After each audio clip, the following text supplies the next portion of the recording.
Hate ads? Subscribe to Acast Plus now to skip ads and more. Click the link in our show notes to learn how.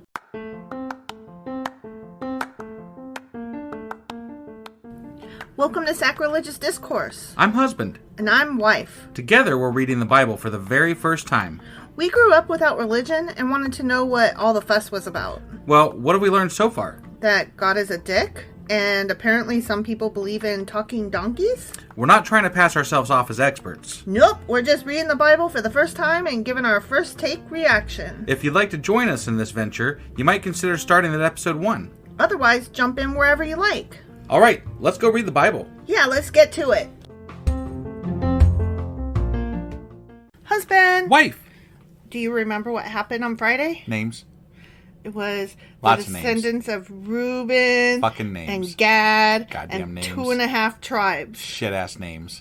And yeah, Fuck these names. fuck these names. I mean, I was trying to be professional here just for a minute. Was that what we were going for? Just for a sec. Just for a second. Okay. Yeah. So those names happen. yeah, there was names. All those descendants. Names. And I've got a quick announcement real quick. oh, do you? I do. A quick announcement real quick? Yes, real quick. Okay, good, Quickly. because I was trying not to yawn. You so. didn't succeed. No, I didn't. You go on. So, all right, we have two things going on. We've got Acast Plus now, which lets you skip ads, and you might have caught that little teaser at the beginning of the episode. Mm-hmm. And now we are also offering our ads, or I'm sorry, we're offering our episodes ad-free to our patrons as well as early access, which also is one of the things you can get with Acast Plus. But we wanted to make sure we were hitting everybody across the board equally with the same benefits. So Patreon and Acast Plus both will offer you ad-free and early access depending on what tiers you sign up for. Right. So I just wanted to make sure I mentioned that. Because we didn't want anybody paying for something elsewhere and getting things that our patrons weren't receiving. Right. That's not fair. There is one downside, and that is that I can't go back to previous episodes and make them ad-free for Patreon. Yeah. So that unfortunately will not be available on Patreon that way. But going forward, they will be ad-free on Patreon and early access. Yeah. So that was pretty much it. That was our intro, though, for 1 Chronicles chapter 5. Correct. And today we'll be getting into 1 Chronicles chapter 6. All right, let's go do this. Okie dokie.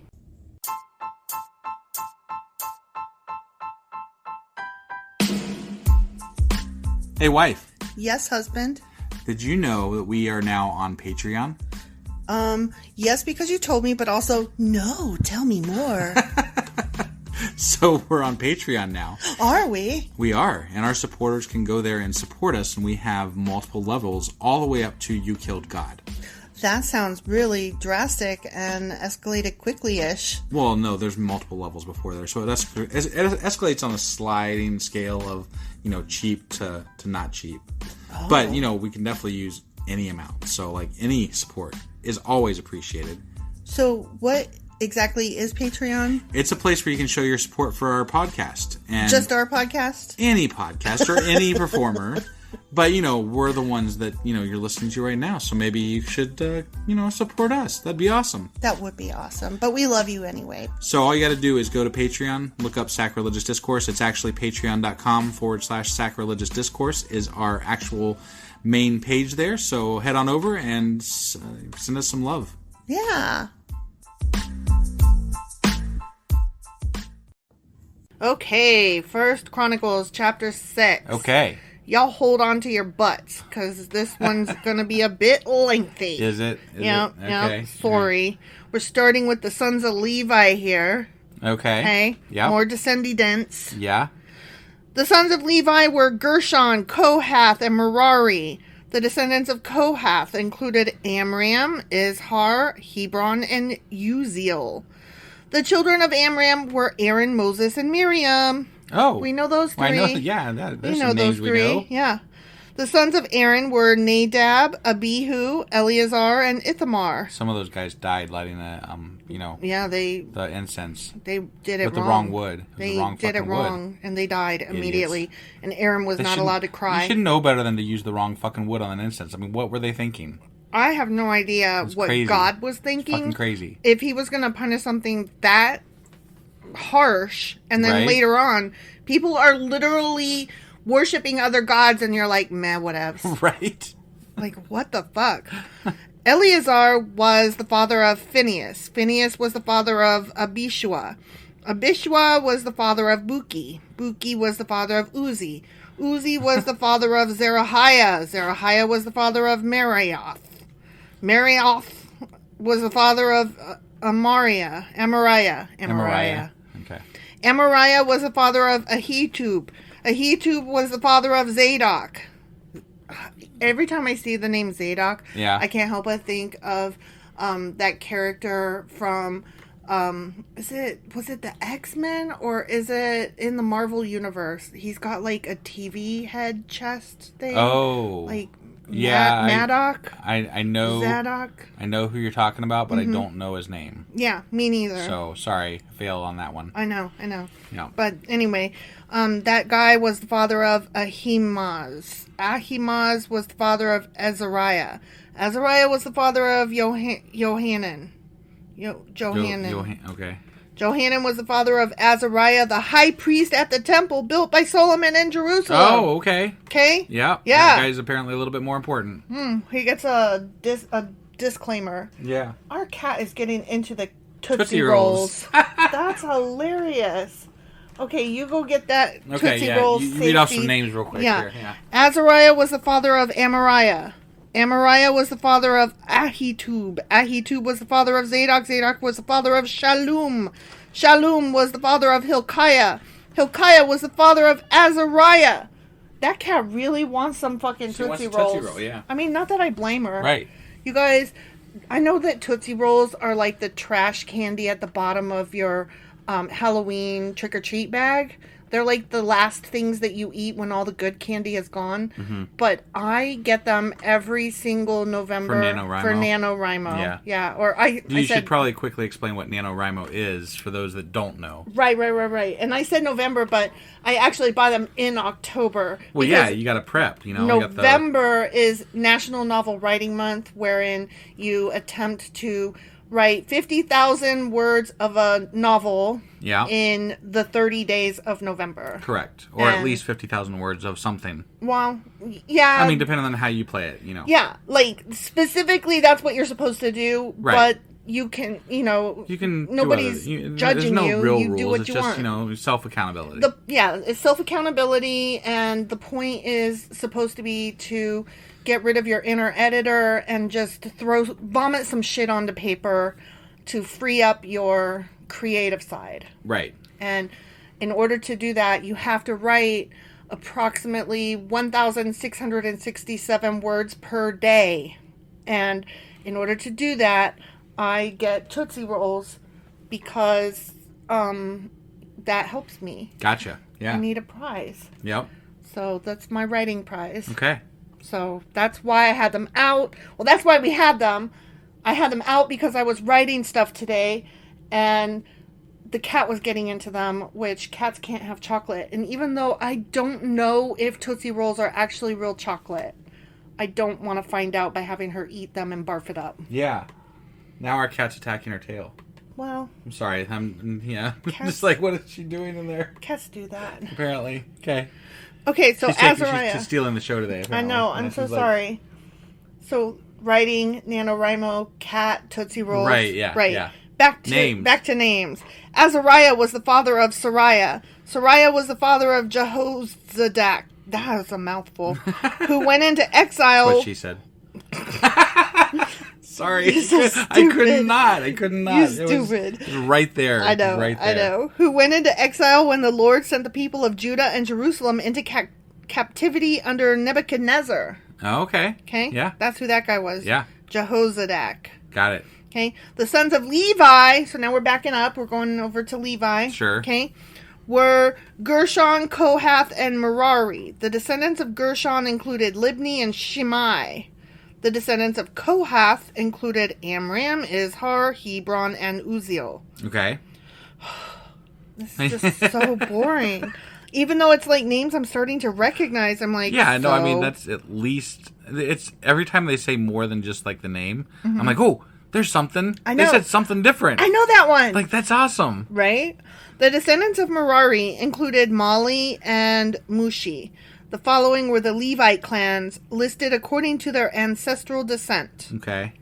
The descendants of Gershon included Libni, Jahath, Zimma, Joah, Iddo, Zerah, and Jeatherai. Mm-hmm. The descendants of Kohath included Aminadab, Korah, Asir, Elkanah, Abiasaph, Asir, Tahath, Uriel, Uzziah, and Shaul. The descendants of... Oh, for fuck's sake. The descendants of Elkanah included Amasai, Ahimath, Elkanah... There's lots of Elkanahs in this. Yeah. Zophai, Nahath, Eliab, Jeroham, Elkanah again, and Samuel. Okay. The sons of Samuel were Joel, the older, and Abijah, the second. Right. I don't know why that's pointed out there. Like, usually the older is listed first. Right. So, got it. Didn't Samuel have... Is Samuel the one that had the son that fought against him and then the other guy took over or something like that? I can't remember right off the top of my head. But I don't remember at all. I remember one of those guys had something happen like that. That's in the past. Go back and listen to that episode and let us know what we said. Yeah, what we said. What did we said? I mean, okay, so like I'm learning generally about the Bible, but there's so much entanglement with different times and people and things like that. It's hard to specifically keep track of every single thing that happened. And we don't have a producer to give us notes, like, while we're reading. So we're like, what? Yeah, so what you're getting is raw stupidity. Yeah, no, raw stupidity. I mean... Hope you're enjoying it. Yeah. I mean, we try. We try. Yeah. We usually get it wrong, but whatever. I don't think we usually, I'd say we're at least 50-50. It's true. Sometimes we pull one out. We get it right sometimes. The descendants of Merari included Mali, Libni, Shammai, Uzzah, Shemaiah, Haggai, and Asaiah. Okay? Yeah, I'd hate to be their parents. Right? It just seems like that'd be hard to remember. So now we're entering a new little section of this chapter. Okay? Yeah. David assigned the following men to lead the music at the house of the Lord after the ark was placed there. Okay. They ministered with music at the tabernacle until Solomon built the temple of the Lord in Jerusalem. They carried out their work, following all the regulations handed down to them. Handed. Isn't that what I said? Hounded. Oh, Jesus. Sorry. Handed down to them. Okay, sorry. These are the men who served along with their sons.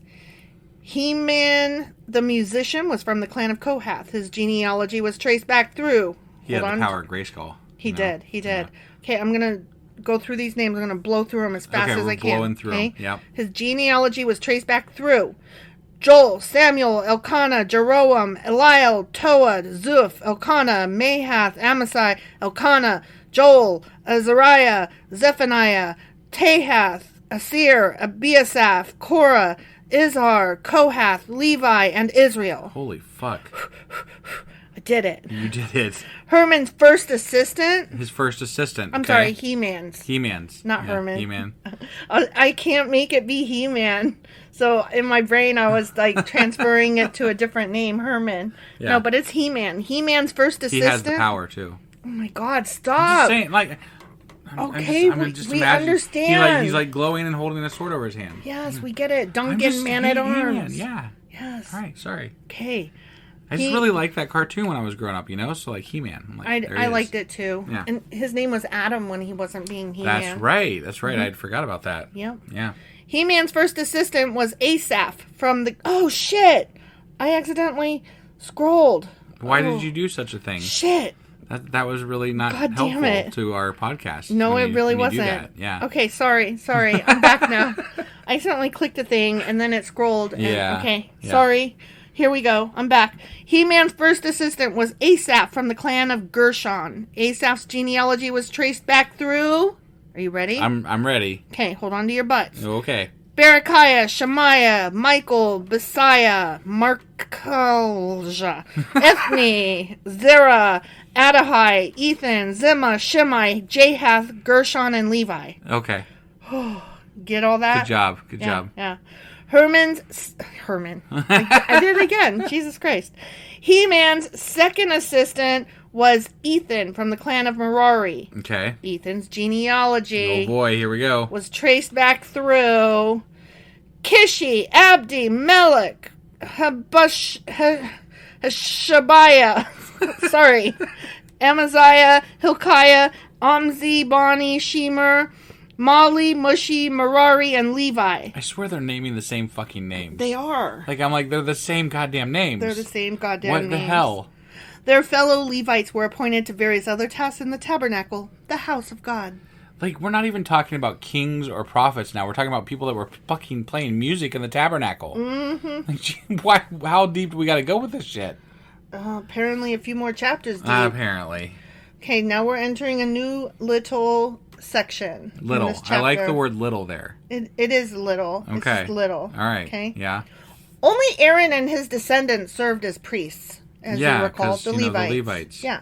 They presented the offerings on the altar of burnt offering and the altar of incense, and they performed all the other duties related to the most holy place. Mm-hmm. They made atonement for Israel by doing everything that Moses, the servant of God, had commanded them.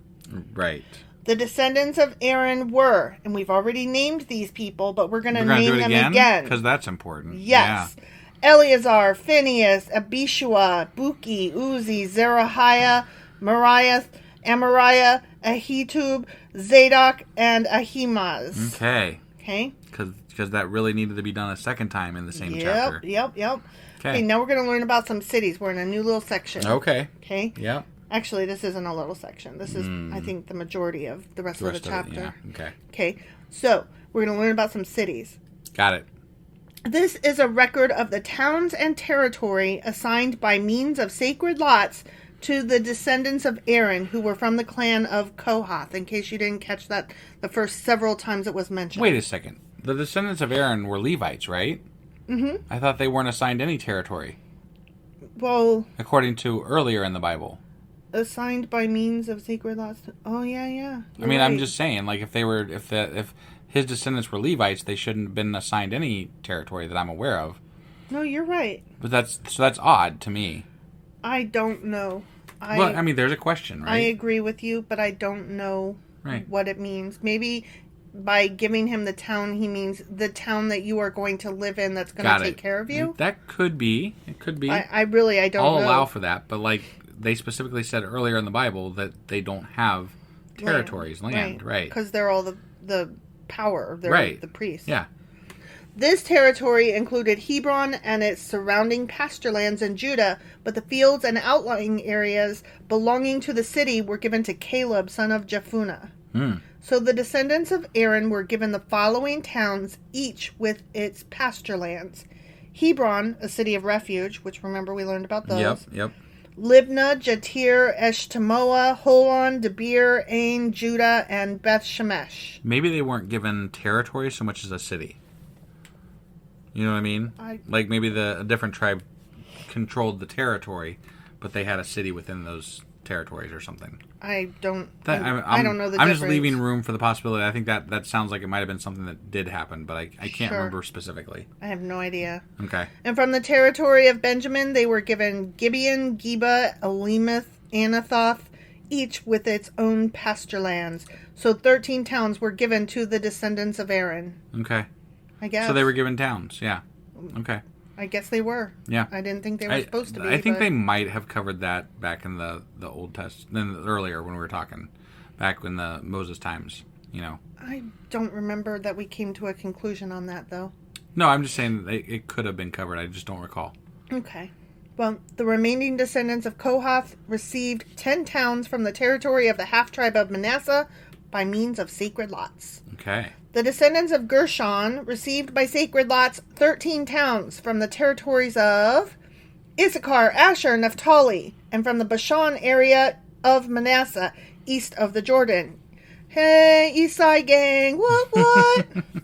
The descendants of Merari received by sacred lots 12 towns from the territories of Reuben, Gad, and Zebulun. So the people of Israel assigned all these towns and pasture lands to the Levites. I don't know what any of this really... Did you hear what I just said? Yeah, they assigned... the Levites. Right, towns. Okay. That's what we were just talking about. Towns and pasture lands to the Levites, right. Yeah. I don't know what any of this really matters. Like, we're covering this shit again, kind of. And, like, what does any of this matter? They get exiled by Nebuchadnezzar or whatever, later on. So what the fuck does it matter anyway? Right? I guess it's just to show us this land used to be theirs and they still want it back thousands of years later. This is to prove claim to that land, I guess? Isn't that what we decided that all of this was about anyways? I guess. It just seems really fucking ridiculous. Petty and silly and childish. Right. Like, that's my land. I want it back. Right? I deserve it, because look at this list of names. Right. Exactly. Like, okay, get over yourselves, guys. If they have bigger weapons, you ain't getting that shit back, That's how this works. Unfortunately, true. I mean... Right? Like, I have a hard time with that because, like, they came and they took it and it didn't belong to them. Right. And then they lost it. And so, are we supposed to feel sorry for them that they lost it? I don't really feel sorry for them exactly. I don't either. I mean, people are already living there. That shit happens all the time, not just to fucking Israelites. Yeah. Like, so somebody talked to the Native Americans. Right? Right? Yeah. Okay.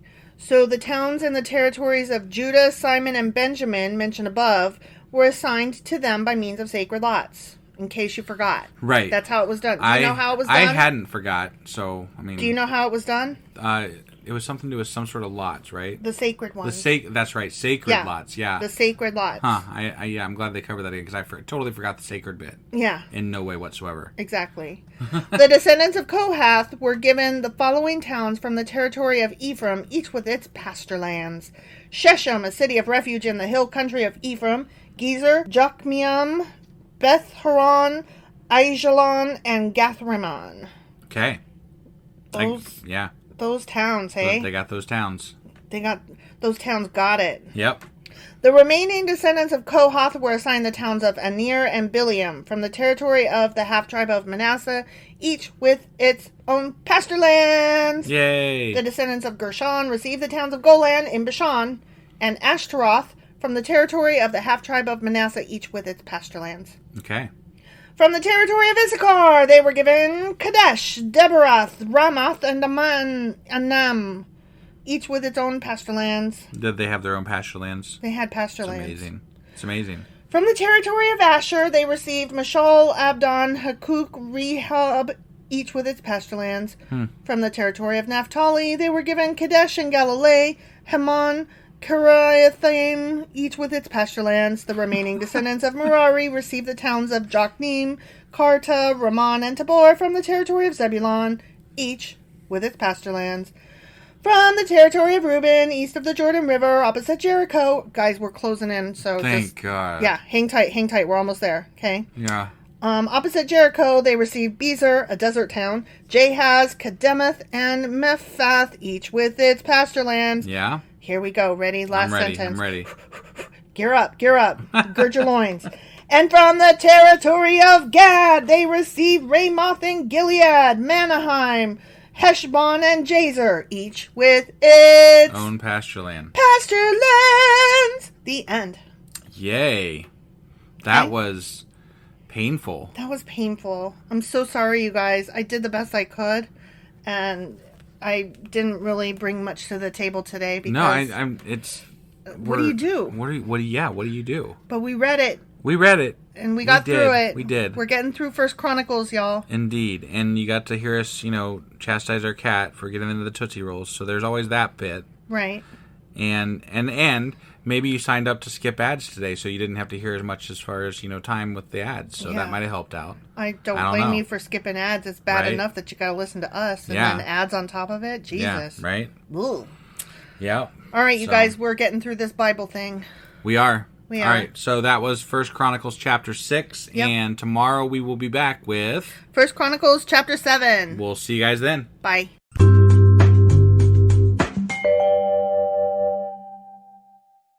Husband! Wife! Do you remember what happened yesterday? Let's see. There was some names. Yeah. Yep. And temple singers appointed by David. Oh, yeah, that's right. And their fucking progeny for some fucking reason. Yeah. Okay. And then the cities of the Levites. Yeah. Were talked about. Yeah, it's like, this is kind of like the white pages for the Bible. The white pages. Not the yellow pages. No, the white pages are people, Yeah, the other ones it's where are you business. look. So, Yeah. definitely the white pages. Yeah, definitely. For those above the age of say 35 that remember what a phone book is. Yeah, if you don't know what it is, I'm not going to go into it. Just look it up. I'm sure there's a great YouTube video on White Pages. It has to do with landlines. Yeah, so. yeah. You can Google that too. Yeah, that's all you need to know. All right. We also have a shout out we need to do. Yes, we do. So we have a new Patreon. Woohoo! And their name is Carmen C. Hello, Carmen C. Thank you so much for your contribution. It is so awesome that you are supporting us. Yeah. And we're so grateful. Yeah, and actually they gave us some input on on a post that we did specifically for patrons. So we really appreciated that too. Like we love it when people let us know what they think of things. Yes. I think we said it the other day in our Patreon episode, but we'll say it here.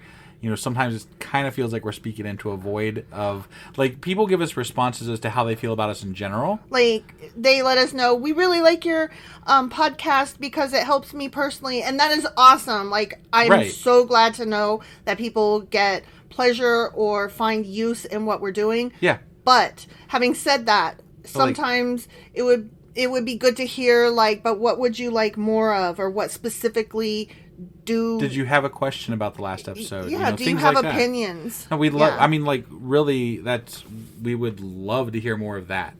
But regardless, everybody, you all are great. You are all great. I don't want to. That's not a disparagement. No, we're saying give us more. We love hearing from you. Give us more. Yeah, and definitely. Carmen, thank you for your support and thank you for your comment about Asimov. Yeah. I'm not going to say anything more because that was a Patreon conversation. Right. But and you are all welcome. Learning more as the week goes on. So. And you guys are all welcome to join us on that platform to find out more and what we're talking about. You can know what Carmen already knows. Yep. So there's that.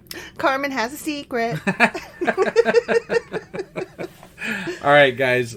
So yesterday was 1 Chronicles chapter 6. Sure as fuck was. And today we're going to be getting into 1 Chronicles chapter 7. Let's do this. Okie dokie.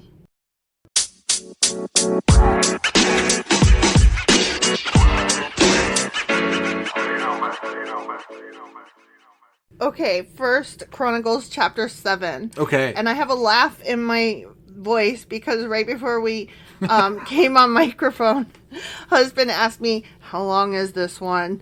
And I told him it's longish, and he goes, goddamn motherfucking names. And I was like, aw, yeah, it's true. Yeah. But we're going to get through it. We will. We will get through this.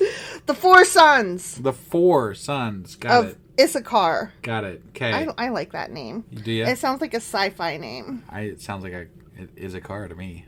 Is it? Oh, Issachar. I'm slow. Nerf. Were Tola, Pua, Jashub, and Shimron. Okay. The sons of Tola were Uzi, Rephi, Jeriel, Jemai, Ibsam, and Jemuel. Yeah. Each of them was the leader of an ancestral clan. You could say that they were the leader of a pack. Yeah. That is what you could say. Yeah. That's not how the song goes. I know. We could change it up for the Bible, though. I'm not changing shit for the Bible. The leader of the clan. No. See? I don't like it. The leader of the tribe. You know? You go either ways, right? I think that is rude to the original song. No. Personally. I mean, it might be, I guess. You're changing something that is awesome to have Bible words, and there's an argument over whether or not that's rude to the original content. I'm just saying. Okay. At the time of King David, the total number of mighty warriors listed... Just the mighty ones. Just the mighty ones, not the mediocre ones. Right, mediocre warriors, they're right out. And so are the women folk and the children and the servants and the slaves. You didn't even have to mention those guys. We knew they were out. They go without saying, but I said it anyway. Well, okay. All right. So just the mighty warriors the mighty ones. Listed in the records of these clans was 22,600. That's kind of not a lot. It's just King David's dudes. Yeah, okay. I mean, I guess he was just in charge of Judah, right? Yeah. So, all right. And it was just his mighty warriors. Yeah. Not like his mediocre warriors, like the ones that like fed him and, you know, whatever, the medical people. If they had those people back then, I don't know. They were probably the same ones as the priests. The medical people probably just like, put them out of their misery. They let the snakes bite them. Yeah, you're kind of done, man. You're fucked. Yeah. The son of Uzi was Izrahiah. The sons of Izrahiah were Michael, Obadiah, Joel, and Isaiah. These 5 became the leaders of clans. More leaders of clans. Wow. All of them had many wives and many sons. Because that was okay. Right. In the Bible. Because the Bible says you can have a bunch of wives. I mean, it does. It fucking fine. Does. God ain't gonna be mad at all. He never got mad about the multiple wives. No. Not once. Not once. They got in trouble for a lot of shit, but never for being married to too many. Picking up sticks on the wrong day. In fact, sometimes God told them to fuck somebody else. It's true. Like, you're like, you know what? Your wife's not working out. Go over here and fuck that person. Yep. That is true. This is messed up. Yeah. You will get smoten if you pick up sticks on the wrong fucking day. I never want to hear one man, one woman ever again from anybody that's in the Christian faith. Because what you mean to say, my good sir, is one man, infinite women. Right. And that's gross. Yeah. And may your dick rot off. Yeah. Okay, so many wives, many sons. So the total number of men available for military service among their descendants was 36,000. Okay. So the number increased. It increased, yeah. The total number of mighty warriors from all the clans of the tribe of Issachar was 87,000. Wow. All of them were listed That's a lot of mighty warriors. Their genealogical records. Don't list them, please. No, I'm hoping not. But now we're going to talk about the descendants of Benjamin. Okay. Yeah. I hate this because I always think of that movie, Joseph and the Technicolor Dreamcoat. Yeah. And Benjamin is so fucking cute in that movie. He's adorable. And he's the baby of the family. Right. That's kind of how he's portrayed. I know. So I always have like this good place in my heart for him. Yeah. But then he, is garbage, just like all of them. Well, wasn't he one of the ones that didn't like the idea of what happened to Joseph and stuff? Yeah. He was one of the few that wasn't terrible. No, I know. But then later on, he did stuff. Okay. That wasn't cool, I guess. Right. Whatever. Anyway, the tribe wasn't great. They disappeared. Right. Yeah. So, whatever. Yeah. 3 of Benjamin's sons were, just 3 of them, not all of them, just 3 of them. Right. Were Bela, Becher, and Jediael. Oh, yeah? Yeah. Yeah. The 5 sons of Bela were Esbon, Uzi, Uziel, Jeremoth, and Eri. Who names a son Uzi and then Uziel? Like, that's... Benjamin. Like, I'm just saying. Like, that's so close. Benjamin's son Bela does it. Yeah. That seems really dumb. That's probably why Benjamin's tribe disappeared. They had bad naming practices. It's like naming somebody Steve and Steven. Oh, yeah. Exactly. That's dumb. I knew a set of twins named Robin and Robinette. Seriously? Yep. And it was boy and girl. What was wrong with their parents? Like, were they mental? Robin and Robinette. Oh, my gosh. The girl was Robin, and the boy was Robinette. That's horrible. That's Joseph Biden's middle name. Right, but I mean, naming your kids the same name, essentially. But at one point, Robinette was a man's name. I'm not saying that naming them Robinette is horrible. I'm saying naming them essentially the same name is horrible. Right. I don't care what they named them. Yeah. That's fine. You name your kid whatever you want to. I also knew twins, both girls this time, named Sherry and Terry. Yeah. And I thought it was cute and fun when I was a kid. Sure. And I was friends with one in 5th grade and then better friends with the other in 6th grade. Gotcha. Or 6th and 7th, I don't remember, whatever. Right. But anyways, now as an adult, I'm like, ew, I would never do that to my kids and make them rhyme. Right. Ugh. Yeah. Or like the Kardashians, all of their names start with a K. None of them are twins, but would you have all your kids start with the same letter? No, I think that's dumb. That's dumb. I mean, just my opinion. My opinion. You know what? We probably just pissed off like half our audience have kids that fit that. Right. Like, you do you, man. You do you. Name your kids what you want. Right. I'm allowed to not like it.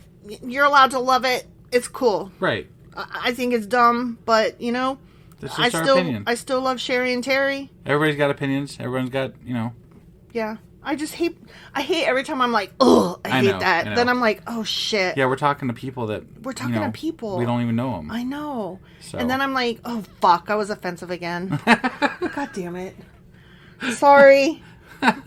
Well, I mean, at least you know that we're like talking off the cuff. This is definitely not scripted. Right. No, not at all. Otherwise, I would have probably cut all that. Right. Oh, wells. Each of them was the leader of an ancestral clan.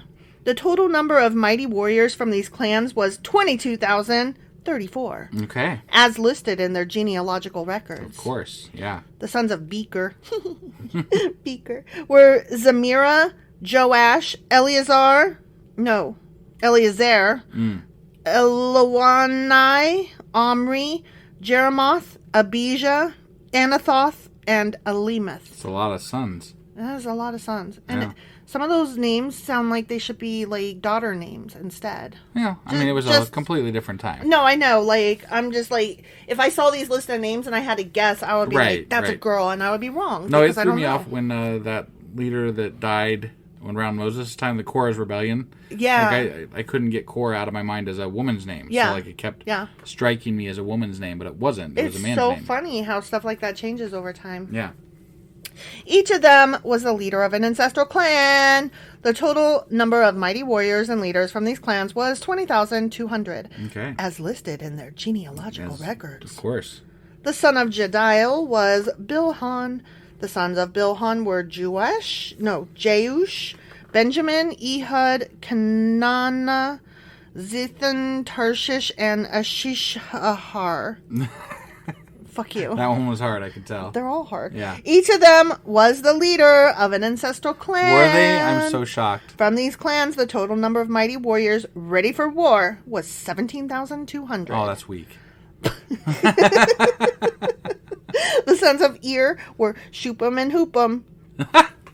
I'm not making this shit up. What the fuck? Shupam and Hoopam. That is some funny shit. Husham was the son of Ahar. Okay, next section. Yeah, okay. Okay, yeah. Now we're talking about Naphtali. Okay, good old Naphtali. He's one sentence long. Yeah, oh, wow. The sons of Naphtali were Jaziel, Guni, Jezer, and Shillem. They were all descendants of Jacob's concubine Bilhah. Okay. Because... That was it for him? Yeah. Mm. Yeah. That's a now weak section. We're going to talk about Manasseh. Manasseh. The descendants of Manasseh through his Aramean concubine included Azriel. She also bore... She gets a mention. Oh, yeah. It wasn't just that he had these sons. Right. She bore Machir, the father of Gilead. Machir found wives for Hoopam and Shupam. Yeah, he did. I'm sorry, but those names just next to each other, they just sound funny. I know. I'm sorry. Hoopam and Shupam. It's very disrespectful. It sounds like some sort of an action. Like, it does. Hoopam and Shupam. What could you attribute to that? Like, it's got to be something worthwhile of the name, right? It's like a pump and dump. You know what I mean? Like, it sounds like an action. Right. Yeah. Hoopam and Shupam. Yeah, you got Hoopam and Shupam. I gotta figure out what that actually means. Like, I'm gonna attribute it to something. Okay. It's got to be something. You do that. Hoopam and Shupam. Okay. I'll figure it out. You do it. I'll get back to you. Get back to me on that. Machir had a sister named Makah.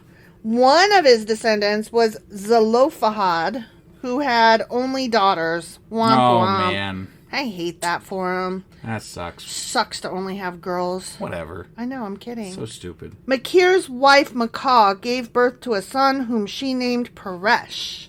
His brother's name was Sheresh. Peresh and Sheresh. The sons of Peresh were Ulam and Rakem. The son of Ulam was Bedan. Bedan, huh? Bedan. He's like the brother of Bedazzle. Did you know Bedazzle is like a brand? Like you buy these things to put on your jeans. Oh, Bedazzle, like. Well, yeah. And when you. Who didn't? I mean, back like 15, 20 years ago, who didn't want a bedazzler? You know, it was all the rage. I didn't know if you knew that was an item. Yeah, I knew it was an item. Jeez. And did you know that if you manicure your female area, that you are vajazzling? Vajazzling? Or bevazzle? I forget. Something along those lines. I think it's vajazzle. Vajazzling. Yeah. Okay. Yeah. I like that anyway. If it's not the right word, should be. It should be. Yeah. Yeah, I probably fucked that all up, but, Right. it's good stuff. Yeah.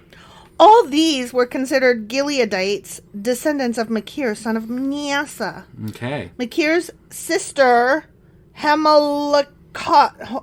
She's a girl. They don't get mentioned. I need to give this girl's name. Okay. Hold on. We're holding on. Hamaleketh. Machir's sister, Hamaleketh, gave birth to Ishhad, Abiezer, and Mala. The sons of Shemitah were Ahian, Sheshem, Likki, and Aniam. Okay. And I don't... Hoop'em and Shoop'em and Licky, huh? Oh my god. I don't know why sometimes every once in a while they're like, this sister whose name we're going to mention for no reason. Yeah. It's like, why? Why Yeah. does she get a mention but others don't? Right. I'm glad. Yeah, no, I mean, you should be mentioning women, but at it, the same time, you've made it perfectly clear that you don't really give a fuck. right. So I'm not understanding the lack of consistency. Right? Yeah. Yeah. Okay, now we're going to talk about the descendants of Ephraim. Okay. I don't know if you noticed, but I am back to mentioning the headlines. Okay. Just because we're in a named section and whatever. And who gives a fuck? Right. Yeah. Okay, so here we go. The descendants of Ephraim were Shuthelah, Bered, Tehath, Eliadah, Tehath, Zabad, Juthelah, Ezer, and Eliad. These two were killed trying to steal livestock from the local farmers near Gath. I hate that. Their father, Ephraim, mourned for them for a long time, and his relatives came to comfort him. Yeah, that was nice of them. Afterward, Ephraim slept with his wife. Yeah. That happens. Yeah. And she became pregnant and gave birth to a son. Oh, go figure. She became pregnant Right. sometime after they had sex. It's amazing how that happens. Ephraim named him Beriah because of the tragedy his family had suffered. I mean, they did go try to steal something from somebody, so... I know. I don't know. Was it a tragedy, I mean, I guess or was it just it would still be rewards? tragic if your sons, got killed, even if they were stealing. That is true. But, that is true. you know... Why were they doing that? Right. Yeah, you shouldn't be you should have taught them better. Either that, or maybe this family was hungry and that's why they were stealing. That could maybe be. they were There could stealing be to some- support their family. You could be right. But then why the hell are they having more kids? That is true. Right? One might ask. Yeah. Maybe they didn't have birth control back then. Obviously, they didn't have birth control back then. I don't think it's fair to say why they having more kids. It's right. It's not like they could just, go pick up the pill. True. So, and are you saying basically... They had that dirty bathwater shit that they could do back then or whatever. So you wanted her to drink poison to have an abortion? I'm just saying, there's, So their options are either only have sex if you want kids, otherwise don't have any sex at all. Right. Or be prepared to poison yourself and have an abortion. It's pretty shitty choices. Right? Yeah. So I'm going to say it's fine that they had all those kids. Right. What else were they going to do? No, you're right. You're right. Yeah. Okay. He had a daughter named Shira. She built the towns. Wow. What? She gets a name and she did things. You got to write her name down. Shira. Right? Shira. I'm happy. She's my patron saint person thing. Yeah. My spirit animal? No, something? what? I don't know. I don't know either. I don't know. Shira, I'm bereft. She built a town. I'm excited, not Right? bereft. I'm using all the wrong words because I'm just so flabbergasted. She did something. We get a name and she built the towns of Right. Lower and Upper Beth Horon and Uzan Shira. Okay. Damn! One of the towns was named after her. Wow. She built towns and one of them was named after her. Yeah, not just one town, but two towns. Okay, this is amazing. I'm sorry. I'm really excited about Yeah. that. I think I'm a little too excited about that, truth be Right. told. The descendants of Ephraim included Repha, Resheph, Tela, Tahan, Laden, Ammihud, Elishama, Nun, and Joshua. Okay. The descendants of Ephraim lived in the territory that included Bethel and its surrounding towns to the north, Neron to the east, Gezer and its villages to the west, and Shechem and its surrounding villages to the north, as far as Aya and its towns. All right. Lama ding dong. Yeah. Along the borders of Manasseh were the towns of Beth Shan, Tanakh, Megiddo, Dor, and their surrounding villages. The descendants of Joseph, son of Israel, lived in these towns. There you go. That's where they lived. That's where they lived. Yep. Okay? Mm-hmm. Now you know. Now I won't know for long because it's not going to stick in my goddamn brain. Do you remember what song I made you play earlier? Yeah, Informer by Snow. And why did I make you play it? Because it was stuck in your head for some It just popped in there. It was in my head. And so now I just keep going, Informer, I like you boom boom down. And yeah, now, be careful, we'll get copyright stuff. They might recognize that bit. You know? Well, I have now shared that earworm with all of you. Yeah, Enjoy. Yeah. if they actually know the song. Oh, I'm sure they do. You think? Everybody knows that song. Everybody? Okay, everybody 35 years old and older. Well, yeah. Probably. Which isn't that the majority of our audience? I mean, it was a one-hit wonder, so if they were doing something else at that time in their life, they might have missed it. Okay, but isn't the majority of our audience 35 and older? I think, generally speaking, yes. I think anybody under the age of 35 that's listening to podcasts is probably a really awesome human being, because most of the 35 and unders that I know and speak to don't listen to podcasts. Do not listen to podcasts. And they're like, I don't have time for that. Right. So I'm just thinking 35 and up knows Informer by Snow. Okay. You guys could always contact us on Twitter or email us to, let us know if I am sorely mistaken. I highly recommend you look it up. It's right. Such a great song. I'm not sure. I don't know if I'd go with great. Okay, it's not a great song at all. It's got a great sound, but and even like the sound of the voice, is pretty good. But the lyrics leave something to be desired. Mm-hmm. Yes, they do.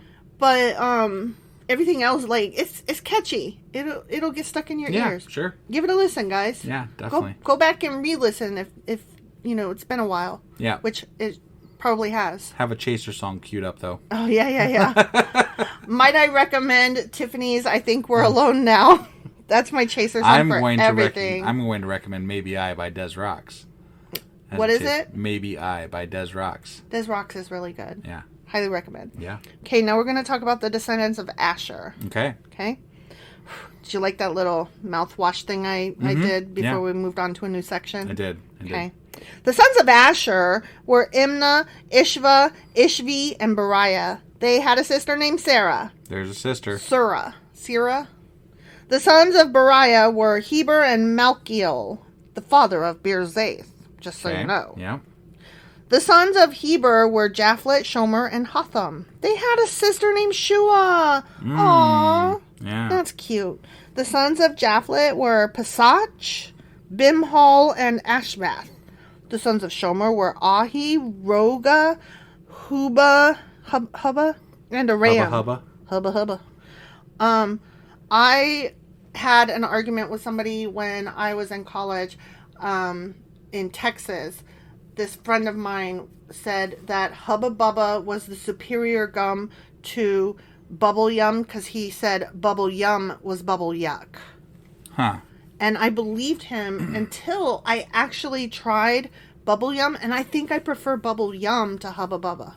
I'd have to try them side by side. It's been a while. It's been a while for me as well. When I get gum, I don't think Hubba Bubba or, Bubble Yum anymore. I like Bazooka Joe. As a kid, definitely those were right up there. I always preferred Bazooka Joe. Right. That was the best gum. I actually liked the tape roll. Oh, yeah, the bubblegum tape or whatever. Yeah, bubble tape. Right. That was good stuff. Or it was really good. They had that the Big League Chew Gut bubblegum. Yeah, that was the same taste. So good. It was the same taste, but it was in shreds. Right. Yeah, and it was great. Yeah. Like I love that shreds. Everything that we just mentioned, those are all like the same gum. Right. Just different shapes right. and wrappers. Yeah. So good. Okay, you guys, I'm going to tell you the best gum ever. Best gum ever, huh? Yes. Okay. It's called Quench. And you can order it online. You can't like buy it at the grocery store or anything like that. Yeah. Because it's like a sports gum. And it does exactly what it sounds like. It has like this sour taste that activates your saliva glands. And my track coach when I was in high school used to have buckets of it.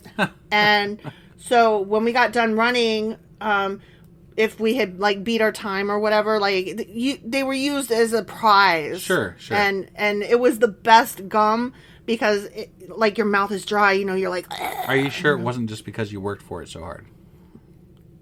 Shut up. I'm just asking, have you tried it since then to test whether or not it is the best gum ever?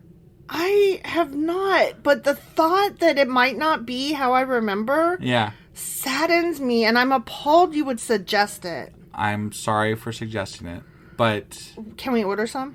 Sure. Okay. We're going to order some. I'll get back to you on whether Quench is as good as I remember. But I do recall that it does activate your taste buds. Yeah. So, highly recommend for that. And most things that have a taste activate your taste buds. I'm going to punch you in the balls. The sons of his brother Helam were Zophah, Imma, Shalesh, and Amal. The sons of Zophah were Sua, Harnefer, Shul, Barai, Imra, Bezer, Hod, Shama, Shilsha, Ithron, and Bera. The sons of Jether were Jephunah, Pispa, and Ara. The sons of Ulah were Arah, Haniel, and Riziah.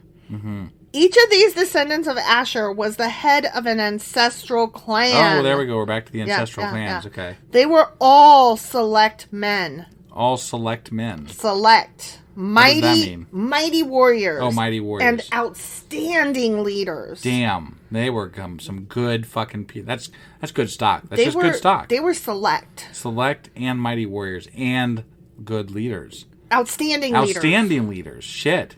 Well above I'm sorry good. that I undersold them, for Christ's sakes. I mean, outstanding definitely is higher up the chart than good. Yeah. No, I agree. I didn't mean to undersell them. Okay. They were outstanding. They were mighty warriors and outstanding leaders. Select men. Yeah. So hot, too, I bet. One might say when they were picking these people or making them, they were shooping and hooping them, Nice. I'm just saying, Nice. Yeah, I like that. Okay.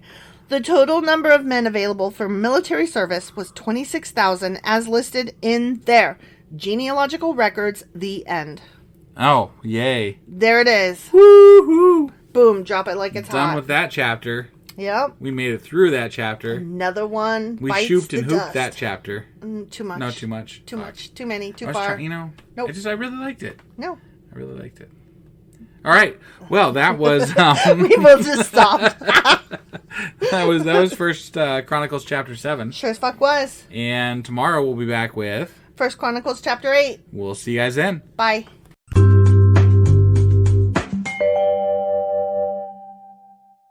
Husband. Wife. Do you remember what happened yesterday? More fucking names. Yeah. And one of those names was a woman. And she made 2 towns. She did. And one of the towns was named after her. That was pretty fucking cool, actually. That's really the only thing that I remember. That's about the only thing I remember as well. Oh, wait. No, there were some select men.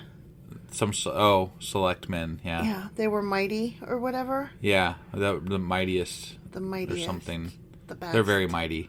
They were mighty and great in things and stuff. I don't really have anything else to say. I don't either. Okay. I'm done with things to say. I'm done with fucking First Chronicles. I'm done with fucking names. Anyway, that was First Chronicles chapter 7. Sure as fuck was. Just to give you guys some hope, I think after this week is up, we might be done with names at the very least. We might be getting into some stories. Yeah. So just hang in there with us. Let's get through these next few episodes. Couple of episodes. I don't know, whatever. I gotta get to my stories. Let's get to next week. And in the meantime, let's just read the fucking Bible. That's what we're here for. Yeah. All right. You ready to get into what are we doing today? First Chronicles chapter 8. Ready? Yep. Let's do it. Okie dokie.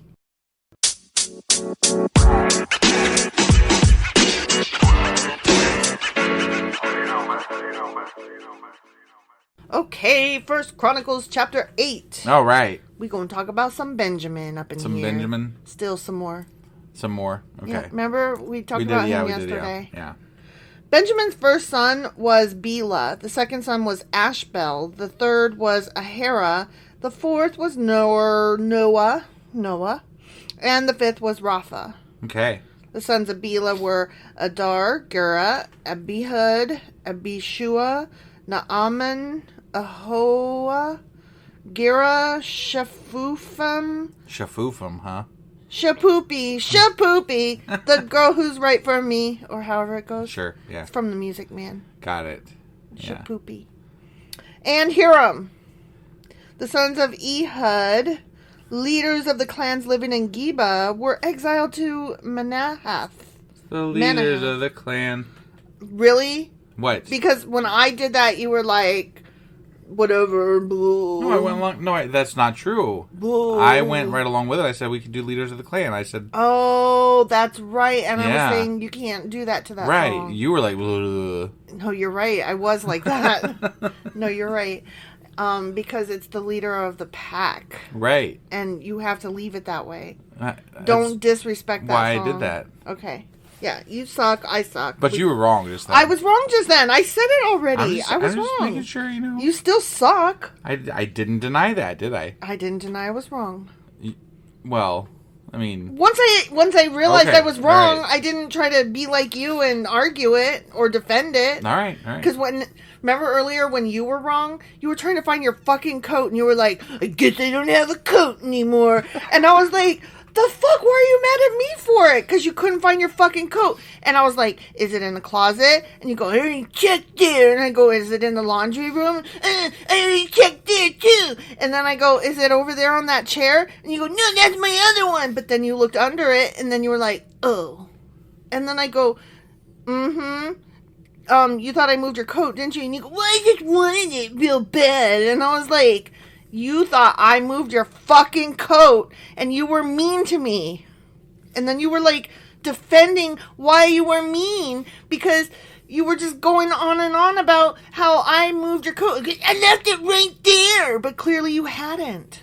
Do you feel better now? I sure as fuck do. I do. I'm just saying, like, when you are wrong, you will still be defensive. Whereas when I'm wrong, I'm like, nope, I admit it. I fucked up. Okay. I muffed that. Got it. Yeah. Okay. Ooh, Good I stuff. do feel better. I'm glad you got that. Yeah. You know what, listeners? Thank you. Thank you. I got that off of my chest. I feel a little lighter. Yeah? Yeah. Okay. We should do this more often. By which I mean I should do this more often. Okay. And you should never do it ever. Right. Okay. Ehud's sons were Naaman, Ahijah, and Gera. Gera, who led them into exile, was the father of Uzzah and Ahihud. Okay. Would you He want led to be them into exile? Would you want to be known as that guy? You know that guy that led them into exile? Right? No, I mean, Like, it's better than Jeroboam. yeah. You He know, was the worst, except he the worst. wasn't. Right. But he's marked down as the worst. Right. After Shaharam divorced his wives... Ooh, Divorced, huh? more than one. Damn. Husham and Bara, he had children in the land of Moab. You With know. just random people, apparently. Over there in Moab. Yeah. Yeah. He's like Herschel Walker. He's just dropping babies every which ways. Right. His wife Hodash, oh, he got him another wife, gave birth to Jobab, Zebiah, Misha, Malcolm, Jeuz, Sakiah, and Mirma. Okay. These sons all became the leaders of clans, but not packs. Shaharim's wife, Husham, had already given birth to Abitub and Elpal. Okay. The sons of Elpal were Eber, Misham, Shamad, who built the towns of Ono and Lod and their nearby villages, just FYI. Sure. Yeah. Beriah and Shema. Are you with me? You getting all this? I mean, it's going into my ears. It's And not it's- even entering my ears. It's doing something. It's not doing anything to me. No? No. I mean, luckily, if we ever need any of this information, It's we available can just go back and online. listen to it. Well, yeah. You True, know, we true. have it here. We have it here, you guys. Right. Here we are. They were the leaders of the clans living in Aijalon, and they drove out the inhabitants of Gath. Because they love to drive out inhabitants. They do, fuckers. Ahio, Shishak, Jeremoth, Zebediah, Arad, Eder, Michael, Ishpa, and Joah were the sons of Beriah. Okay. Zebediah, Meshullam, Hizkai, Heber, Ishmerai, Isliah, and Jobab. I'm so fucking tired of these names. Were the sons of Elpal. Okay. Jakim, Zikri, Zabdi, Elianai, Zelathai, Eliel, Adiah, Bereah, and Shimroth were the sons of Shimei. You know, I have to believe that we're one of the few people that have done like an audio or even, video of these chapters. So like somebody's going to be doing research on these chapters for like a Bible thing or something, and we're going to be the only thing that they can listen to. And you think? And they're going to be like, what the fucking trash is this shit? What the fucking trash? You don't think anybody else has read Chronicles? For entertainment purposes? For like, what would be the purpose of this? I don't know. Other than going straight through the fucking Bible. I don't know. I mean, maybe somebody else has gone straight through the fucking Bible. But, like, seriously, though? This is so fucking boring. This is painful. It is. I mean, we're going to do it. We're going to do it all. We are. But damn, this is rough. Guess what? It snowed here today. Just the littlest bit. Like, you can't even call it snow. It was flurries. I think, like, one flake touched your finger or something. Okay. In the town next to us where my sister lives, which is, only, like, 35 minutes away. Right. She said that there were lots of flurries. Huh. And my mom, who lives even closer to us, only 20 minutes away, said that there was a ton of flurries. Like, she said it was snow. Wow. Yeah. So, I went outside and I saw slushy rain. Yeah. And then when I was out there with you earlier, there was one little flurry that fell on my arm. Yeah. So, but my point is that there is, like, snow in the air here. It's only October. This shit ain't right. I want autumn. I need my autumn. But, pumpkin spice and everything nice and sweater weather. I need my basic bitch I just said earlier boots. I just want one good blizzard. Okay, but does it have to be in fucking October before Halloween? Seriously. I'm not okay with this. All right. Ishpan, Eber, Elial, Abdon, Zikri, Hanan, Hananiah, Elam, and Thethonjah, and Penan were the sons of Sheshach. What was that? I can't. There's too many syllables. Okay. Shamsharai, Chimchimchari, Shahariah, Athalah, Jerushiah, Elijah, and Zikri were the sons of Jeroham. Sure, Jeroham? Mm-hmm. Okay. You guys, I made enchiladas for dinner, and like you did. I made the filling for it, and then I actually rolled them myself, and then you know how like you can get enchiladas. I'm saying right. I literally I hand rolled our enchiladas. And they were really good. They were fucking delicious. They were. And y'all should be jealous because I don't cook. Tomorrow we're having a Cuban chili or something like that. It's mushroom chili. Whatever. I don't know where you got Cuban from. I thought that was what they called it. No. Oh. What are you, an idiot? I don't know. You just wanted to say Cuban? No, I thought that's what it was. No, you were the one that picked out the recipe. And I thought it was a Cuban chili or something. No, it's just mushroom chili. Holy shit, could you be angrier at me for thinking that was the wrong name? Because we're literally recording and you're telling them I made something I didn't make. No, I said that's what I thought the name was. Okay, I don't know how you confused Cuban with mushroom, but no, it's mushroom chili, and it's got all these bell peppers and whatever. It's delicious anyways. Okay. Yeah. Because I tasted it. Great. And it's going to be good tomorrow. Awesome. Okay. I'm just saying, I cooked. I made 2 meals. You did. And back to back. Mm-hmm. What the fuck? Yeah. So, see, I need my fall. Right. Bring me back my autumn and my pumpkins. Right. These were the leaders of the ancestral clans. They were listed in their genealogical records, and they all lived in Jerusalem. Jael, the father of Gibeon, lived in the town of Gibeon. His wife's name was Makah, and his oldest son was named Abdon. Jael's other sons were Zur, Kish, Baal, Ner, Nadab, Gedor, Ahio, Zechariah, and Mikloth, who was the father of Shimeon. Yeah, it was that guy. all these families lived near each other in Jerusalem, as families sometimes do. They live near each other. Yeah. Ner was the father of Kish. Kish was the father of Saul. Saul was the father of Jonathan, Melchishua, Abinadab, and Eshbaal. And the green grass grows all around and around, and the green grass goes all around. Grows. All around. It grows. I'm just saying, that's what I felt like going on there. Yeah, that is happening. Right, yeah. Dinah, won't you blow? Dinah, won't you blow? Dinah, won't you blow your horn? This is what happens. We go crazy when we read this shit. I know, like, I just can't. Okay. That plus Press it's on. like 1 o'clock in the morning. Well, there is that, but I don't really think that has anything to do with us acting silly right now. It's just this.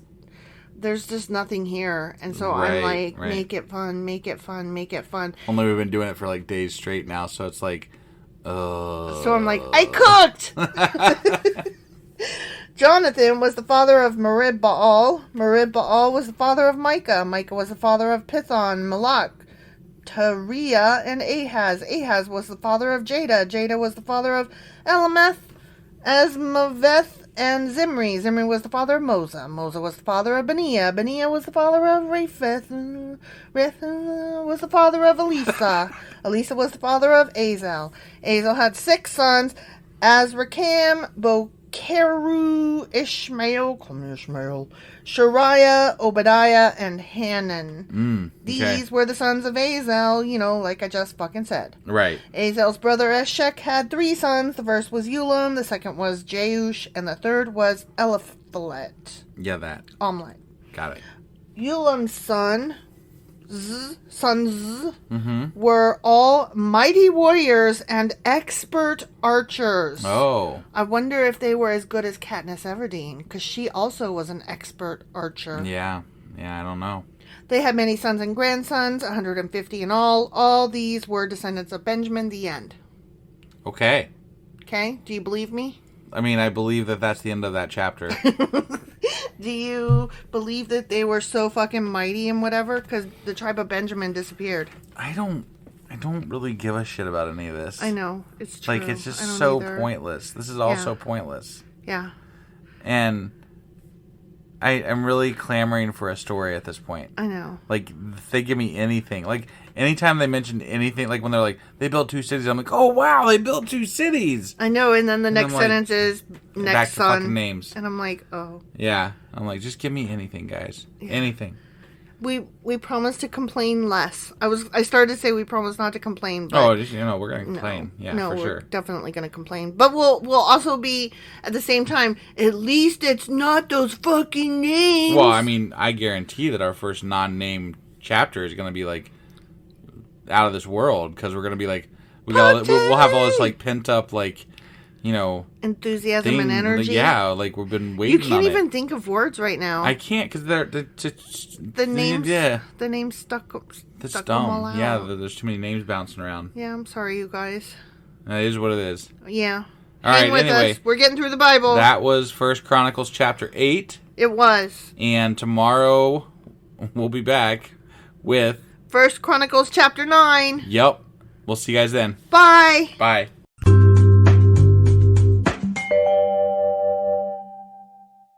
Husband. Wife. Do you remember what happened yesterday? More names. It was all descendants of Benjamin. The end. It was. It was a really short chapter, actually. Yeah. So, we don't have too much to go, is the bright side of this. Of the names. Of the names. Yeah, we're going to, I think you and we're going to sit here and we're going to bust out some episodes because we want to get through it ourselves. Yeah, we're going to do record them all in one day kind of thing. Yeah. But we're going to still sparse them out every day. So. Yeah. So, anyway, it's a few more days. A couple more days at least. Mm-hmm. So, all right. So anyway, yesterday was 1 Chronicles chapter 8. Sure as fuck was. And today we're getting into 1 Chronicles chapter 9. Let's do this. Okie dokie.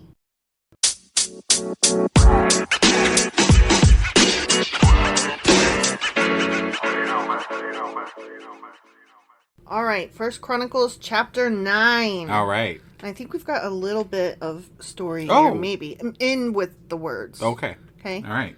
So all Israel was listed in the genealogical records. All of them. They Israel. didn't miss anybody. in the returning exiles. The people of Judah were exiled to Babylon because they were unfaithful to the Lord. For hundreds of years. Hundreds. Like centuries. Yeah. Yeah. The first of the exiles to return to their property and their former towns were priests, Levites, temple servants, and other Israelites. Did the land just stay vacant the entire time? I doubt Was it like it. just waiting for their return? I doubt it. Okay. I mean, it's just interesting, like the way they're saying this, like they're not really explaining how they came back. Right. Like They're just saying they returned, like, oh, like- look at our empty house. It's great to be back. Yay. Yeah. Oh, remember we used to walk down this street? Right, It's right. still here. Yeah, it's still here. Little Nothing theater. nothing happened. It's all the same. It's Yeah, crazy. Yeah. Some of the people from the tribes of Judah, Benjamin, Ephraim, and Manasseh came and settled in Jerusalem. Okay. They settled there. Yeah. Okay. Yeah. One family that returned was that of Uthai, son of Ammihud, son of Omri, son of Imri, son of Bani, a descendant of Perez, son of Judah. Okay. All right? Yeah. So the Judah's son of a lot of- descendant. yeah, right. They could have just summarized that with Right, yeah. a descendant of Judah. Right. Others returned from the Shilonite clan, including Uzziah, the oldest, and his sons. From the Zerahite clan, Jeuel returned with his relatives. In all, 690 families from the tribe of Judah returned. That's it? I mean, I guess a lot, but 690 families. right. That's- I guess families were pretty big back then too. I mean, so. even if you just doubled that for their spouses, that's like 1,400, you know? Right. So that's Yeah. a lot. Yep. Ish. Right, For an ish. exiled group of people. Sure. From the tribe of Benjamin came Salu, son of, he's just one person. Okay. Son of Meshullam, son of Hedaviah, son of Hasanua, Ibneiah, son of Jeroham. Oh, Jesus Christ, I'm sorry. Jeroam.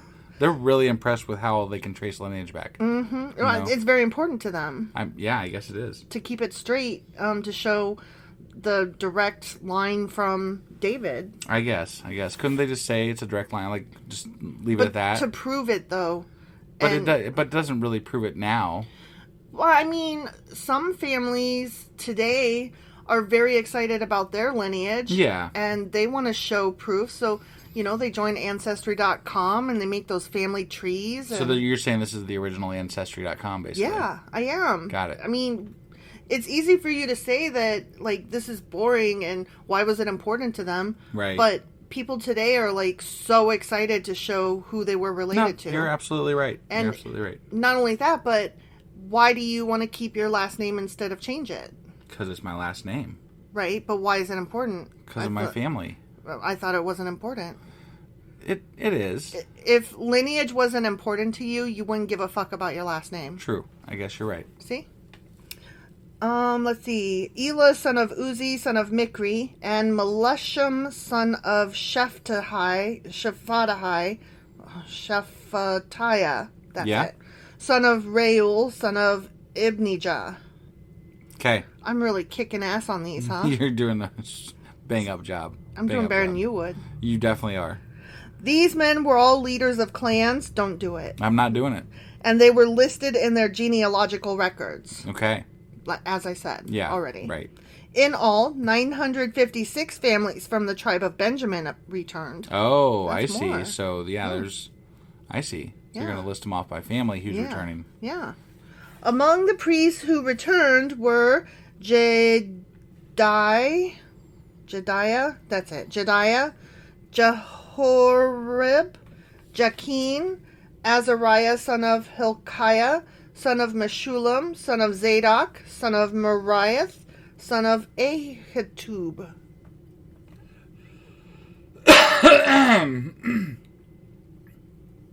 Azariah was the chief officer of the house of God. Okay. It's the chief officer. Yeah. Other returning priests were God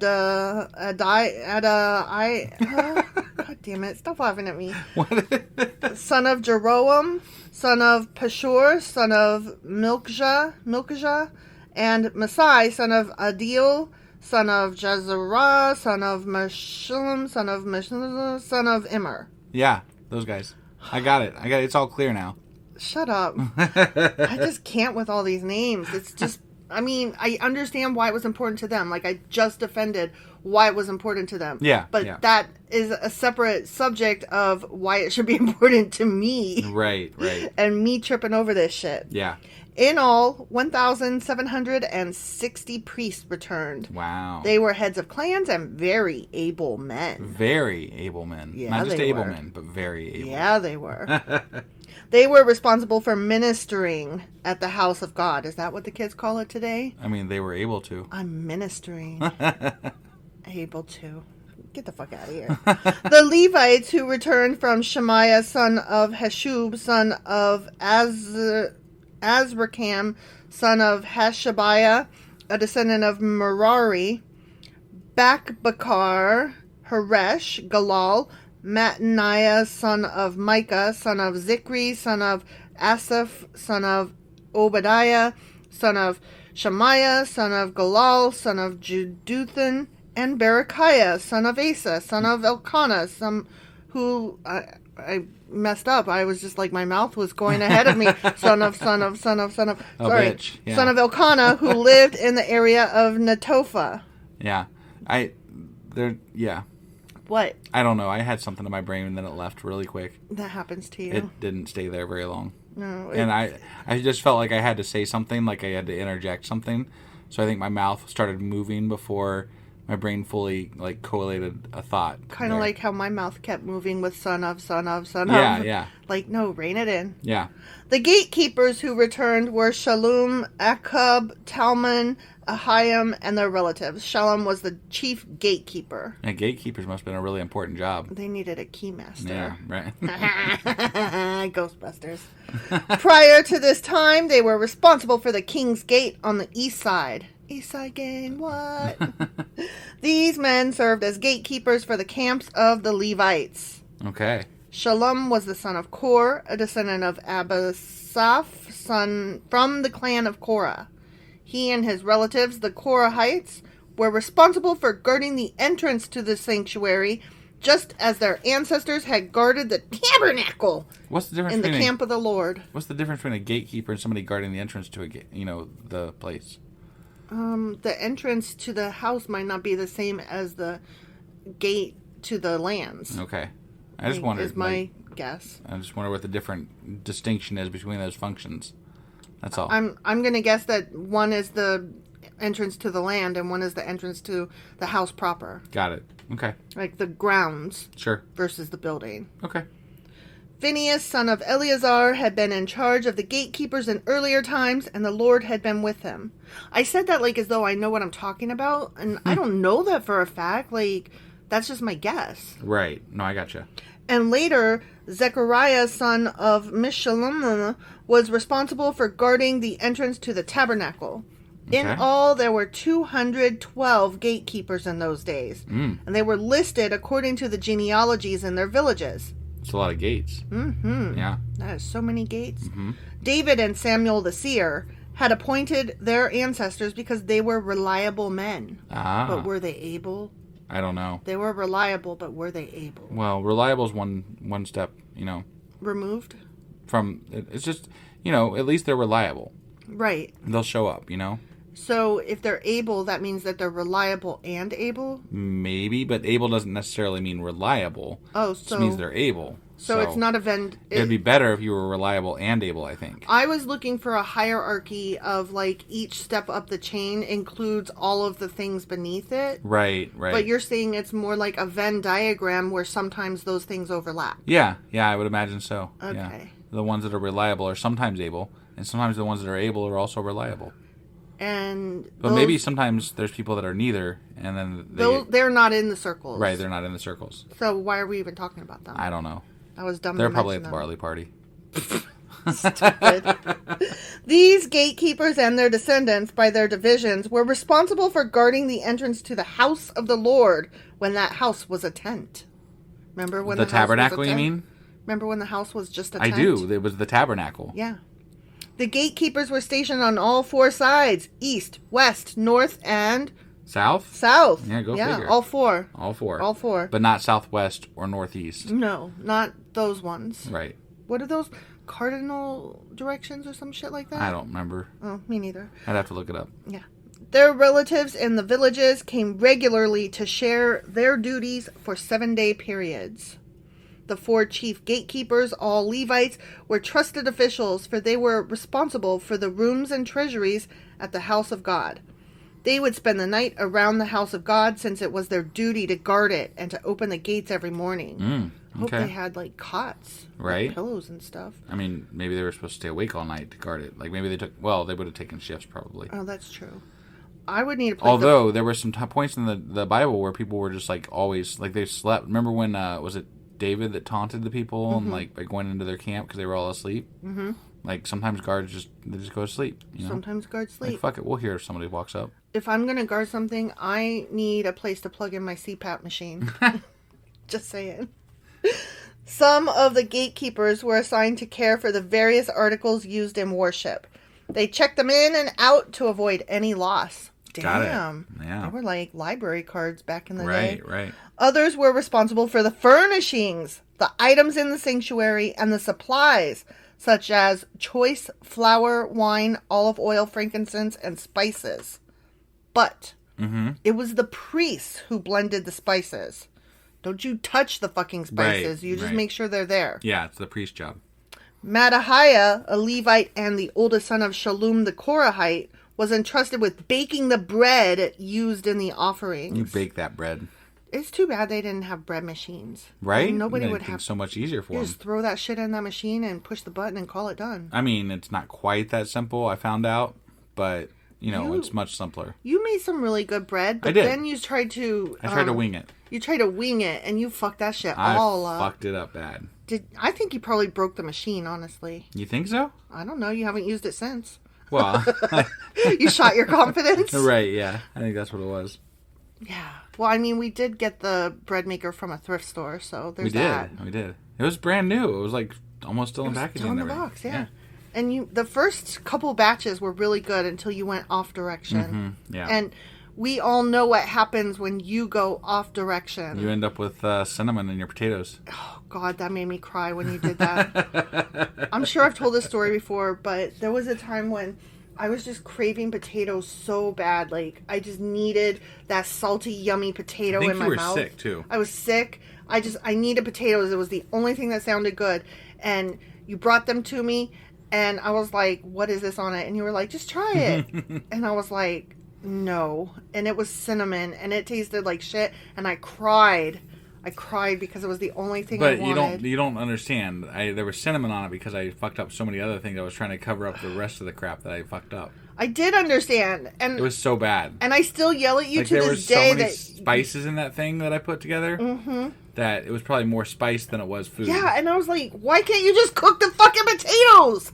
Nobody told you to get fancy with it. I was trying to make something, Just don't. You don't know extra enough. Special. But you don't know enough about how in that moment, I thought I was a gourmet chef. Okay, I don't know what else to say. That's what I thought. I thought I could handle it. I understand that you thought that, but you're stupid. You were wrong. And have I tried to put cinnamon in potatoes since? No, but you did similar when you tried to get jiggy with the fucking bread maker. Well, yeah. You went off direction. But I didn't try to serve that to anybody. No. No, you threw that away. And you were like, well, I fucked that up. Right. Yeah, just some people are meant to experiment in the kitchen, and some people are meant to follow directions. Mm-hmm. You are meant to follow directions, my son. Right. Don't get crazy in the kitchen. Right. But you know what? When you do follow the directions, you make really good food. I do. Mm-hmm. I do. I can follow those directions real good. Mm-hmm. You do. It's tasty. Yeah. And some members of the clan of Kohath were in charge of preparing the bread to be set on the table each Sabbath day. The musicians, all prominent Levites, lived at the temple. They were exempt from other responsibilities since they were on duty at all hours. Wow. Man, they were like 24-hour That kind of sucks, right? I can't. I guess you can't have a family and stuff, or like what's... Right? Like, oh, I gotta go. Sorry. Right, I'm literally... No, they sleep there, so like they literally live there. That's crazy. Yeah. All these men lived in Jerusalem. They were the heads of Levite families. They had families. Well, some of them. It didn't necessarily. I mean, they were talking about other people than just the musicians. So. And were listed as prominent leaders in their genealogical records. Yeah. That's just crazy. It is crazy. I wouldn't do it. I wouldn't either. So we're moving into a next section. We're going to talk about Saul. Okay? Okay. Jael, the father of Gibeon, lived in the town of Gibeon. His wife's name was Maacah, and his oldest son was named Abdon. Jael's other sons were Zur, Kish, Baal, Ner, Nadab, Gedor, Ahio, Zechariah, and Mikloth. I can't tell sometimes whether these are the same names or just like the same people. You know what I mean? Like there's so many names that get doubled up, and then like it's so hard to follow because there are people that have the same names, and then there's times when we're talking about people we've already talked about, but from a different angle. It's really hard to follow because I'm like, I don't know if these are the same ones that they mentioned before or what, but I have a feeling right now these are ones that we've already heard. Okay. Because they're talking about them from a different angle. Got it. Okay. Mikloth was the father of Shimeon. All these families lived near each other in Jerusalem. Ner was the father of Kish. Kish was the father of Saul. Saul was the father of Jonathan, Malchishua, Abinadab, and Eshbaal. I knew some of those at least, yeah. Yeah. Jonathan was in love Jonathan. with David. Yes. Jonathan was the father of Merib-Baal. Merib-Baal was the father of Micah. The sons of Micah were Pithon, Melech, Tereah, and Ahaz. Ahaz was the father of Jada. Jada was the father of Elimeth, Asmaveth, and Zimri. Zimri was the father of Moza. Moza was the father of Benaiah. Benaiah's son was Raphaiah. Raphaiah's son was Eleasa. Eleasa's son was Azel. Azel had 6 sons. I'm going to name them off. Ready? I'm ready. Whose names were Azrikam, Bochera, Ishmael, Shariah, Obadiah, and Hanan. These were the sons of Azel. The end. Yay, the end. Woo! I didn't learn a damn thing there. Except for they're returning from exile. They are returning from exile. So there's that. There is that. And there was a little bit of story at the beginning. Mm-hmm. A little bit. We're getting there, guys. It's better than nothing. It is better than nothing. We got to take our wins where we can get them. You're right. I apologize. We need to celebrate the small victories. That's right. And this was a small victory. Very small victory. Very, very small. Tiniest of milestones. Microscopic. Yeah. But, we're there. We're getting there. We're getting there. Okay. We're getting through this Bible, you guys. Hopefully there's less names next time. Fewer names Not less, next time. Fewer. No, you're wording. Yeah, I don't. You don't word good. I don't word good. You don't name good. I do not name good, y'all. Okay. Well, anyway, that was 1 Chronicles chapter 9. Sure as fuck was. And tomorrow we'll be back with 1 Chronicles chapter 10. We'll see you guys then. Bye.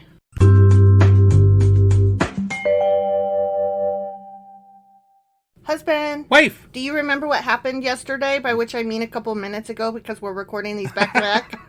They're coming back from exile. They are. Yeah. They're coming out of fucking Babylon. We had a few seconds of story at the beginning of last week. Mm-hmm.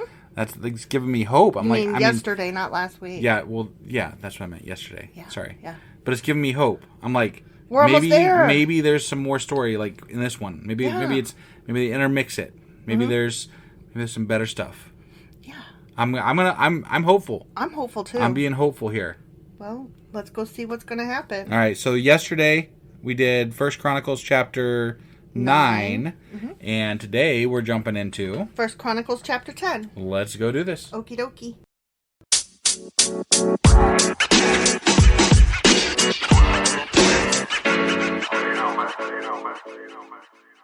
Okay, 1 Chronicles chapter 10. Happy Friday to you. What the fuck was that? I'm excited because this one's a little bit short and we're getting through and we're almost done with these names. Fuck Chronicles. Let's go. Yeah, fuck Chronicles. Right, fuck Chronicles. Fuck Chronicles. Okay. Now the Philistines attacked Israel. Did they now? Mm-hmm. Okay. They attacked them for no reason. Right. They just came out obviously, of nowhere. these are God's people. They obviously attacked them for no reason. It was not justified, unlike the times when they attacked them for sheep land and stuff like that. Right, when the Israelites attacked them. Israelites are allowed to attack whoever they want. If your sheep need to graze, it's obviously a good reason to kill people. Duh. God. Okay. So the men of Israel fled before them. Many were slaughtered on the slopes of Gilboa. Oh, isn't that Blessed Mountain? I don't know. Or is that Cursed Mountain? I don't know. It's one of the mountains. Is it one of the mountains? It is. Okay.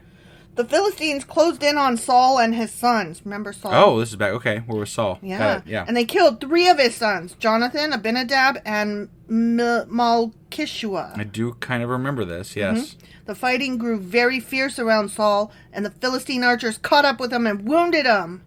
Okay. Wait, they wounded him. So, wait, this is where the guy was... Isn't this where the guy was in the field with him and then he came... This is one of the contradictions that I couldn't get to. Right, that I read about. Right, but so I couldn't say. The guy came... Just to reiterate, I think the guy came back with the dude's head, right? And was like, hey, they killed him in battle, right? Yeah. And then they killed him. Pretty sure that for, was Saul. Having killed him or whatever. Yeah. They killed the messenger. head bearer. Yeah. Right. Yeah. Yeah. They killed the messenger. Mm-hmm. Fucking assholes. Right. All right. I'm ready. Let's do this. Saul groaned to his armor bearer, "Take your sword and kill me before these pagan Philistines come to taunt and torture me." That poor guy. He got killed for nothing. Right. Fuckers. But his armor bearer was afraid and would not do it. Oh. So Saul took his own sword and fell on it. Oh, damn. Right. Yeah. When his armor bearer, the guy that bears arms, realized that Saul was dead, he fell on his own sword and died. Oh, shit. Right? This is not the story we heard. Right. Yeah, this is not the story we heard, because that dude came back in the last one. I have been sitting on this for so long, since we talked about the Saul contradiction episode. Yeah. Because I read it, and I couldn't say anything about it. Because right. The contradiction was in Chronicles, and we weren't there yet. Yeah, not only did he kill himself, but his armor bearer who was with him killed himself too. Right. That's crazy. Right? So Saul and his 3 sons died there together, bringing his dynasty to an end. When all the Israelites in the Jezreel Valley saw that their army had fled and that Saul and his sons were dead, they abandoned their towns and fled. Yeah. So the Philistines moved in and occupied their towns. I mean, that's what happens in war, I guess, you know? Could you imagine, so we... our country goes to war with another country, invades it, whatever. Yeah. And then me and you just, walk in after the fighting's done, and we're like, I like this house. We'll just live in this take house that one. now. Yeah, that one's nice. Yeah, this one has a bidet. Right, yeah, a bidet. and a hot tub in the back. I don't know. Right. I mean, get the pick, right? I want a garage. Oh, you want want a garage? Yeah. And a workshop shed in the back. Yeah. Because I want the garage to be a garage, not a workshop. Really? That we can't park in. Okay. I want to be able to park in the garage. Because we have such nice cars that we need to keep. But it snows here. It would be nice to have our cars in the fucking garage. That's fair. If we don't... I said that's fair. I'm just saying, if we're not going to park in the garage, why not just make it a giant garage-shaped shed? Right. You know? Yeah. Without the garage door part. I said it was fair. Okay. It's all good. We'll do that. Okay. Yeah. When we take over the land. Yeah. From somebody that we conquer. Yeah. Yeah. When we walk in and choose the house. Yeah. Okay. And I've always wanted a bidet. At least we have this life plan worked out. Sure. We're gonna have this one. This one, if it ever happens, we're solid on it. So we're good. Yeah. Yeah. Would you use a bidet?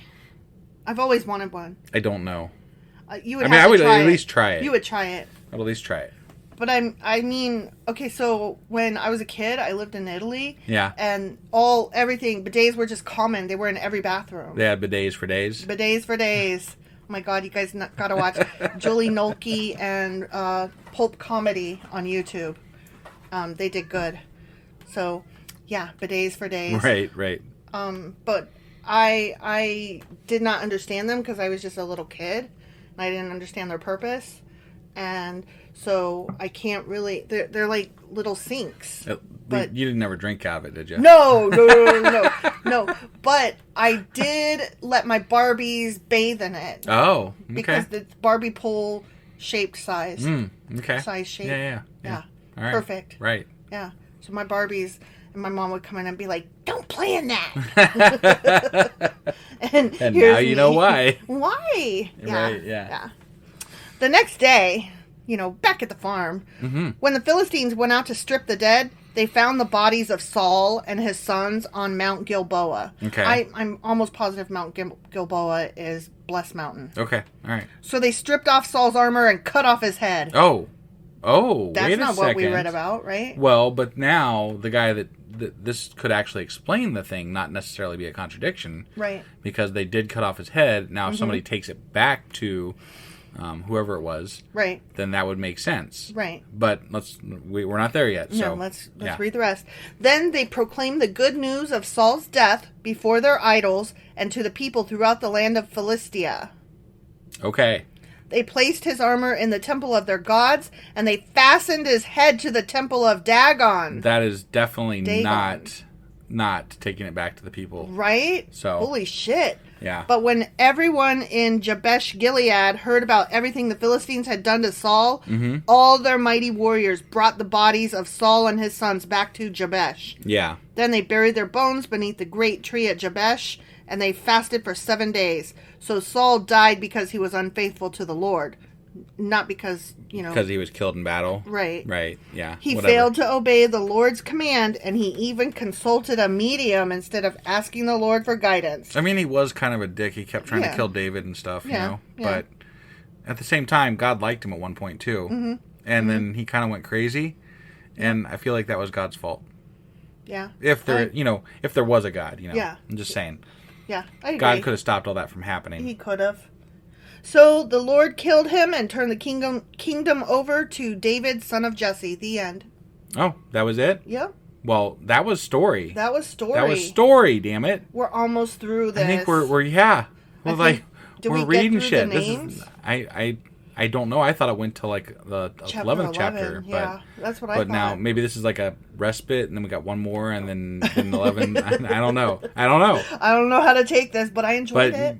If you didn't skip this one, be glad you didn't skip it because there's story, right? It was a great way to end the week. Yeah, no, Oh my I mean, God. like, you couldn't ask for a better way to end the week. After all those fucking names. It was like, it's Friday, have a short chapter, and have some story. And it's got some substance. Yeah. Yeah. And we even had a contradiction that we caught it in the middle of it. Right? Like, it doesn't get any better than that. We had coffee even. We did have coffee. Yeah. This was the best It was episode a ever. great episode. I don't know how you guys feel about it, but we loved it. I kind of wish I could go back and, like, be funnier. And, like... Right. Because, like... I didn't know. We were kind of sunken beforehand, like, thinking names, right? Yeah. And like, now, I didn't know to be better on my game. Right. We didn't know we had to be on the ball. Yeah. Shit. Which, you know what? We should always be on the ball. That's we should on always us. be on the... Yeah. That's on us, That is husband. on us, yeah. Definitely. Okay. We'll do better next time, you guys. Well, I mean, Always I bring your think it game. was all right. It was all right. We did okay. Right, but even with names, we should always be on our game. I mean, it's hard. It is hard. It's really hard. It's really hard, you guys. Yeah. So, anyway, that was 1 Chronicles chapter 10. Sure as fuck was. And tomorrow we're going to be back with... 1 Chronicles chapter No, 11. incorrect. No, tomorrow is Saturday. I am so sorry. And so tomorrow, Saturday, we're doing Saturday Q&A. And right? then, And then on Sunday, we'll do Sacrilegious Book Club. And that evening, husband will post the weekly wrap-up. Correct. Or replay. I usually do it in the morning, but whatever. Okay. Sometimes I'm lazy and I do it in the evening. Whatever. Yeah. Whatever. Well, you usually try to include the book club and the... Yeah, which we usually finish the night before, so like... Oh, that's true. Okay, I don't know what I'm talking about. So anyway... Yeah, wife doesn't know what she's talking about. Shut up. And then on Monday, we'll be back with 1 Chronicles chapter 11. There we go. Okay. That's better. Good all right. call. Good catch. We will see you guys tomorrow. Bye.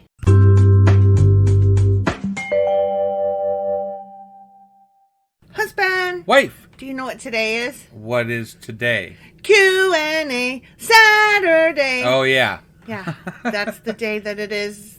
It is today. It's today. Today is that day. So what are we going over today on our Q&A?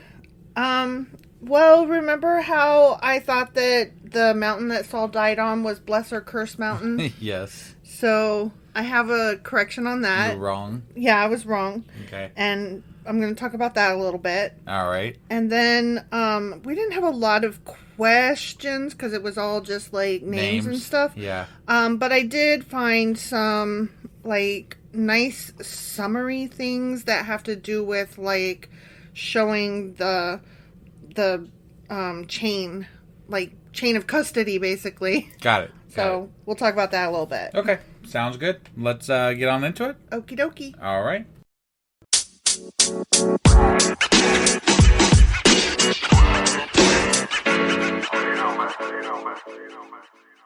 Okay, so remember when Saul was dying, right? I do. Okay. And there was the contradiction thing. Mm-hmm. Yeah. So Saul, Israel's first king, led a charge against the Philistines at Mount Gilboa. The battle ends with the king falling on his own sword, and Saul's sons Jonathan, Abinadab, and Melchishua, or whatever his name is, being killed in battle, right? Sure. And then King David, who hears about the tragedy after the battle, curses the mountain, and he says, "Ye mountains of Gilboa, let there be no dew nor rain upon you, neither fields of choice fruits, for there the shield of the mighty was vilely cast away, the shield of Saul anointed with oil." I don't know if you recall that. That was in 2 Samuel that David was like, "Fuck this mountain forever." Right. So, "fuck this mountain forever" only lasted like several thousand years. Because if you visit Gilboa Mountain, which is not Bless or Curse Mountain, to be clear. Sure. Sorry, that was my bad. Right. I just wanted it to be. I think anytime you hear the word mountain, you're just like, yes, it's Bless or Curse Mountain. Yes, it's true. I'm trying to make connections where there aren't. Right. So, if you visit the Gilboa Mountain in winter or spring, the mountain's masses of wildflowers totally go against that fucking curse. Got it. But if you go in summer, all you'll find are dried plants, shrubs, and these purple globe thistle. Okay. Yeah. And on the mountain, located within a pine forest, is a short biblical trail there that you can take, like a touristy thing. And it's lined with Hebrew plaques describing the biblical events that took place on or near the Gilboa Mountain. Interesting. Yeah. So you can see where Saul died, huh? Mm-hmm. Or something like that. Right. Yeah. So, also when I was looking up that, there was this argument in the comment section of one of the little things I read about this. Yeah. Where they were like, now that Israel is its own state, the curse has been broken, and that's why there's plants growing there now. And then other people were like, Israel was granted that by God, not by man. And they were like arguing it. It was just ridiculous, and I couldn't. Right. So yeah, I was like, I'm not here for that. Right. Okay, so that's Gilboa. There's always excuses for anything.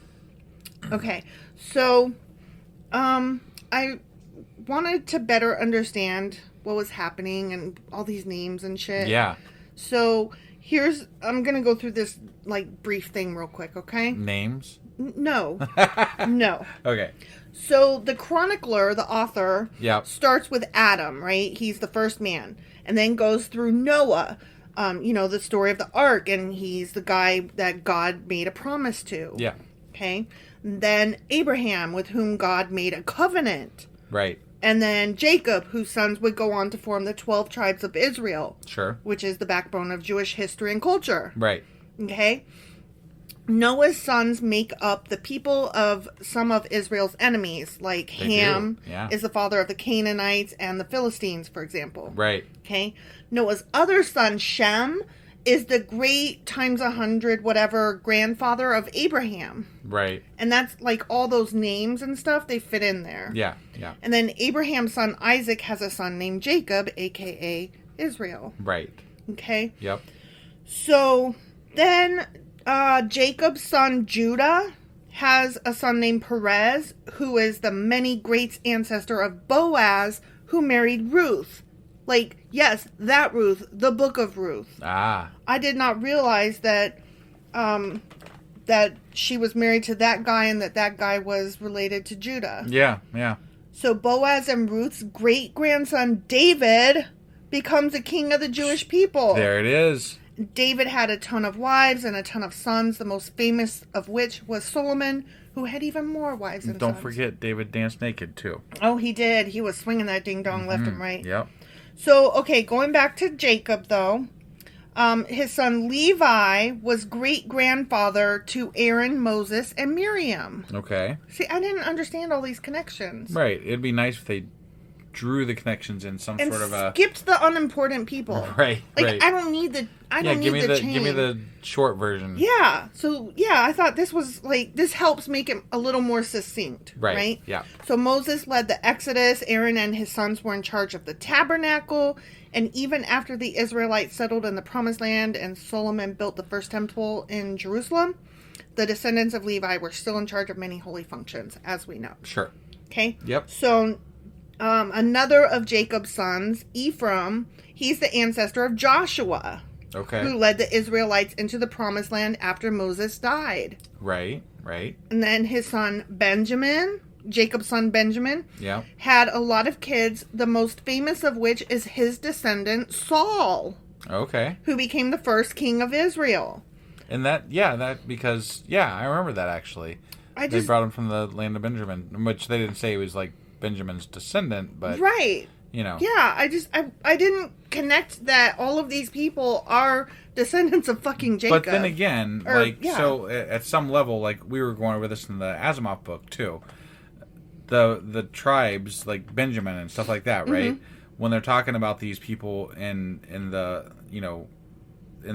Bible, they're referencing them as people, but they're supposed to be representative of a tribe, not necessarily a person. True. So it's weird how they do two things. They try to reference them as a group, and they also try to reference them as a direct lineage as well. And so you're not sure which is which. Right. And when it applies. Yeah, it's very confusing.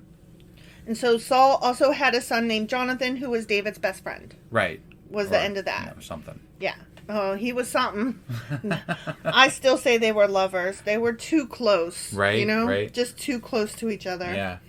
So Saul was appointed king of Israel by the prophet Samuel. Saul starts to be bad and the people want a king. So God is like, fine, whatever you fuckers, but you'll be sorry. Right. And then God tells Samuel to go out and find a new king. And so then David. Yes. Right? And David befriends Saul's son, marries his daughter, and wins all kinds of battles. Right. Yay, kills a giant, what the fuck ever. Yeah, he had his tens of thousands. Mm-hmm. You know? Saul was overpowered in battle, and after his armor bearer declines to indulge Saul's request, Saul falls on his own sword and dies. At least in the Chronicles version. Yeah. The Philistines find Saul's body, strip him naked, cut off his head, and start spreading the good news that the king of Israel is dead. Right. Okay? And that's where we're at now. So that was all of Chronicles 1 through 10 how hard was summarized. That? How hard was that? Could have been one fucking chapter and we'd have been done, right? Right? My God. Like, to recap and then, just go over what I just said real quick. Right. That was so much easier. Right? It makes so much more sense, though, too, right? Yeah. Like, okay. So I'm really glad that I had to go back and look at this, and I'm glad that we didn't have a more pressing question so that I could give a little bit of attention to this. Right. No, I mean, I feel like it's not unimportant what they cover as far as the lineage, but, like, the way it's covered and the amount of people that they list off is actually unimportant because you can't possibly. Right. You can't possibly. Like, that should be a chart that's in the book, not, like, something that is supposed to be read. Right. Something that you reference as a chart. Yeah, they could get rid of that whole chapter in place of a fucking picture. Yeah. Like. Yeah, and the summary. They could get rid of these, like, 9 chapters that they dealt with just names. Yeah. And just do a fucking chart. Yep. That's it.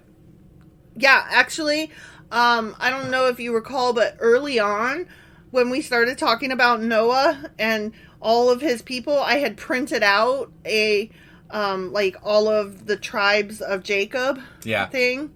I actually pulled that back out and referenced it as I was putting this together. Gotcha. Because I couldn't hold all of the names and relations in my head at once. I had to see them on paper to understand how they all fit together. Because in my head, they're just like all a bunch of people over there. The end. Yeah. So, yeah, that was very helpful to me. Yeah, Hope it was helpful to other people too. Definitely. You got anything else today, or was that the extent of this Q&A today? This Q&A was just about how I was wrong about Gilboa and how here's what really happened. Okay. Well, I think the good news is that we're heading into the meat of this book, so we have not as many names going forward from here, I don't think. Correct. And I could always be wrong, but from what we can see and what we think we know, not as many names. So that's happy. Yeah, no, I in researching this found that we have reached the story part now. Yay! I mean, it is going to be story that we already know, but that could be a good thing. But you know what? Like, it could be different takes on it. It could be a little bit more different information. It is different takes on it. So, like, I'm looking forward to it. I'm going to look... Well, I mean, I'm looking forward to it way fucking more than names. Yes, definitely. So, there's that. Yeah. All right. Well, thank you, everybody, for joining us today on our Q&A. Q&A Saturday. And we'll see you guys again tomorrow for... Sacrilegious Book Club. All right. See you guys then. Bye.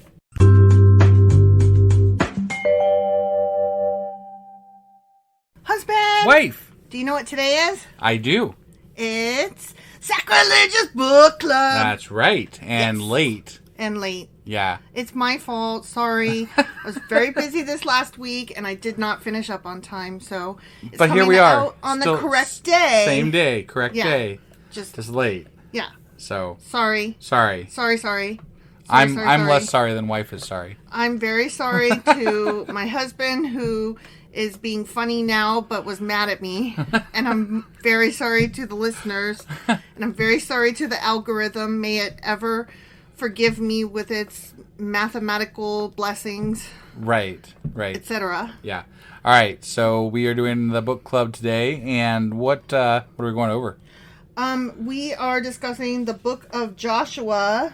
Specifically, we will be covering Joshua, Jericho, Gilgal, the Wall of Jericho, and Ai and Gibeon, and I think Ajalon. Got it. Okay. Yeah. Sounds good. Interesting stuff. You ready to get on into this? I am. Let's do it. Okie dokie.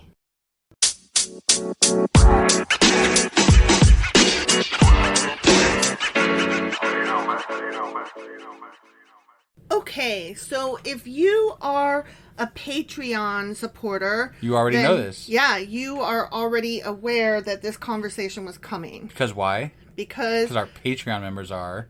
They're fantastic. They're awesome. They are. They're the best. Not that you guys aren't the best. You are also... That aren't Patreon listeners. You are the best, but they are the bestest. I mean, honestly. I mean, they're giving us money. Right? They're supporting us. They are. So, thank you, Patreon supporters. Thank you, Patreon supporters. And so, the thing that they know that you are about to find out is that we have a problem with Asimov. We do, unfortunately. And I guess not unfortunately, it is what it is. But I love Asimov. You love Asimov's writing. Yes. You don't love Asimov. I know. No, I don't. I never knew the dude. You know, he was... Apparently, he was an old lech. Before I knew who he was, even. He was an old lech and a very sexist piece of shit. Right. And was proud of it. Grabby and proud of it and blah, blah, blah. So, we had some questionings as to whether or not we should continue using his book or not. Yeah. And we decided yes, with caveats. First of all, we had also talked at some point about taking a break because we are catching up in the book club too quickly with our daily chapter reading. Correct. And we will soon surpass with Asimov where we are at in our actual Bible reading. Yes. But we are going to do something different. Right. So what we had talked about was, or what husband and I had talked about was, we're going to finish up Joshua because Joshua's a good stopping point. Because he's kind of part of the Hexateuch, the Pentateuch Hexateuch thing. Yeah. It makes for a good stopping point. And then we're going to do some Jewish fairy tales and legends and stuff. Right. In the meantime. So if you guys have any recommendations for books for me to cover, that would be great. Right. And we're not going to stop doing the book club. We're just going to slow down our roll a little bit. Yeah. At some point, we are going to return to Joshua, not to Joshua, but to Asimov. And because we decided that although he's a piece of shit, we are getting a lot of value out of this book. Yeah. It's really helping me understand. I mean, even just what I'm going to be going over today it's too valuable to throw the bathwater out with the baby. And or throw the baby out with the bathwater. Everybody throw your baby. And drink your bathwater. And what feedback we had on Patreon said that we should keep going with it as well. Yeah. So I think there are a lot of people that really appreciate the information that's in this book. And, you know, we're just going to caveat it before every episode with, you know, he's kind of a piece of shit. Yeah, we will definitely be letting everybody know at the beginning of every Asimov episode that Asimov sucks and he is gross, but his work was just too invaluable to not continue reading, and that we're sorry that such a piece of shit wrote such greatness, you know? Yeah. So we talked about offsetting your what do you call it? Your love of something. So like, you know, with a donation or something like that. So we highly encourage you, you know, since we are getting something from somebody who was such a, you know, kind of a womanizer, not correct, not a great guy. Yeah. So if you are so inclined, maybe donate to a woman's battered woman's shelter, or, you know, something along those lines. Rape crisis line. Right. Anything that offsets the harm, I guess. Not that anything offsets the harm, but no. helps offset the harm, I guess. It allows you to feel maybe a little less gross listening to words that came from a garbage human. We're sorry that we got into all this way into the book before we found this out. Yeah, so yeah. That's on us. It was due to we found it out because of a Patreon episode we did. Yep. And we did some research. And yep. We did a separating the art from the artist Patreon episode. Yeah. And I saved the bombshell for the end of that episode. And husband did not know it was coming. No, I did not. So if you would like to become a supporter to hear... If you want to hear me almost cry. Yeah. Almost. Not quite, but almost. It's worth the... what's the lowest tier? $2 a month? Yeah, $2 a month. It's worth the $2 a month, I think. Yeah. So, right. Yeah. At any rate, let's almost get into this garbage human's work. Yes. The book of Joshua. And... So I'm gonna read. Wife has broken out the book this time. Like normally, there's just notes, but the book is here. I have reason for it, because let me read you the first sentence of this chapter, and I did like a record scratch. Okay. Okay. So under Joshua, page what page is this? Shoot, it's page 208. Okay. He says, to the Jews, the first 5 books of the Bible, the Law, made up the first of 3 grand divisions of the Old Testament. Okay. Wait, what? What does that mean? 3 grand. So I had to rabbit hole that shit. Right. Okay. So this is what I discovered. And he goes over it a little bit, but not to my satisfaction. Okay. I needed more information. So this is all wife here. This is all wife here. Yeah. Wow. And Wikipedia. Well, and yeah. Other Googles. Right. Okay. So... the first 5 books, we already know that is the first section. Pentateuch. Okay? The Pentateuch, the Law, the Book of Instruction, Moses' book, you know, the Torah. Right. Okay? All of those things. Yeah. And that's Genesis, Exodus, Leviticus, Numbers, and Deuteronomy. Damn, you just snapped that right off. I did, and I wasn't reading them on my phone either. Right. I was making eye contact with husband so he would know that I was not reading. Okay, but for the next ones, I will not be able to do that. Okay. Yeah. Because here's why I brought the book out, really. It wasn't just to read that first sentence, because I could have done that by copying and pasting it onto my phone. Sure. Okay? The second section of... Okay, the first one is the Pentateuch. Yeah. The Torah. Okay? Yeah. The next one is the prophets, also called the Nevi'im. Okay. Or Nevi'im. Okay. Okay? And that section, this middle second section, is broken into 3 different parts. Okay? Okay. So we've got the first part is the Torah. The second part is the prophets, broken up into 3 parts. Yeah. Okay? So first, there's the former prophets. And they're also referred to as the early prophets. And that's Joshua, Judges, the book of Samuel, the books of Samuel, and the books of Kings. Got it. Okay? Okay. And then the second in this second group is the latter prophets, the major prophets. And that is Isaiah, Jeremiah, and Ezekiel. Okay. Okay? Yep. And then the third of this second group, okay, Yeah. is the minor prophets. And that is all of the last 12 books listed. Oh. Okay? Okay. And those are Hosea, Joel, Amos, Obadiah, Jonah, Micah, Nahum, Habakkuk, Zephaniah, Haggai, Zechariah, and Malachi. Okay. Okay? Yep. So those three sections, the former prophets, the latter prophets, and the minor prophets, all fall under the prophets, which is the second group. Got okay? it. So we've got the Torah. We've got the prophets. Yep. Okay? The last group is the one that's considered least important by Jewish readers of this book. Okay. Okay? And that's just the writings, also referred to as the Ketuvim. Okay? Yep.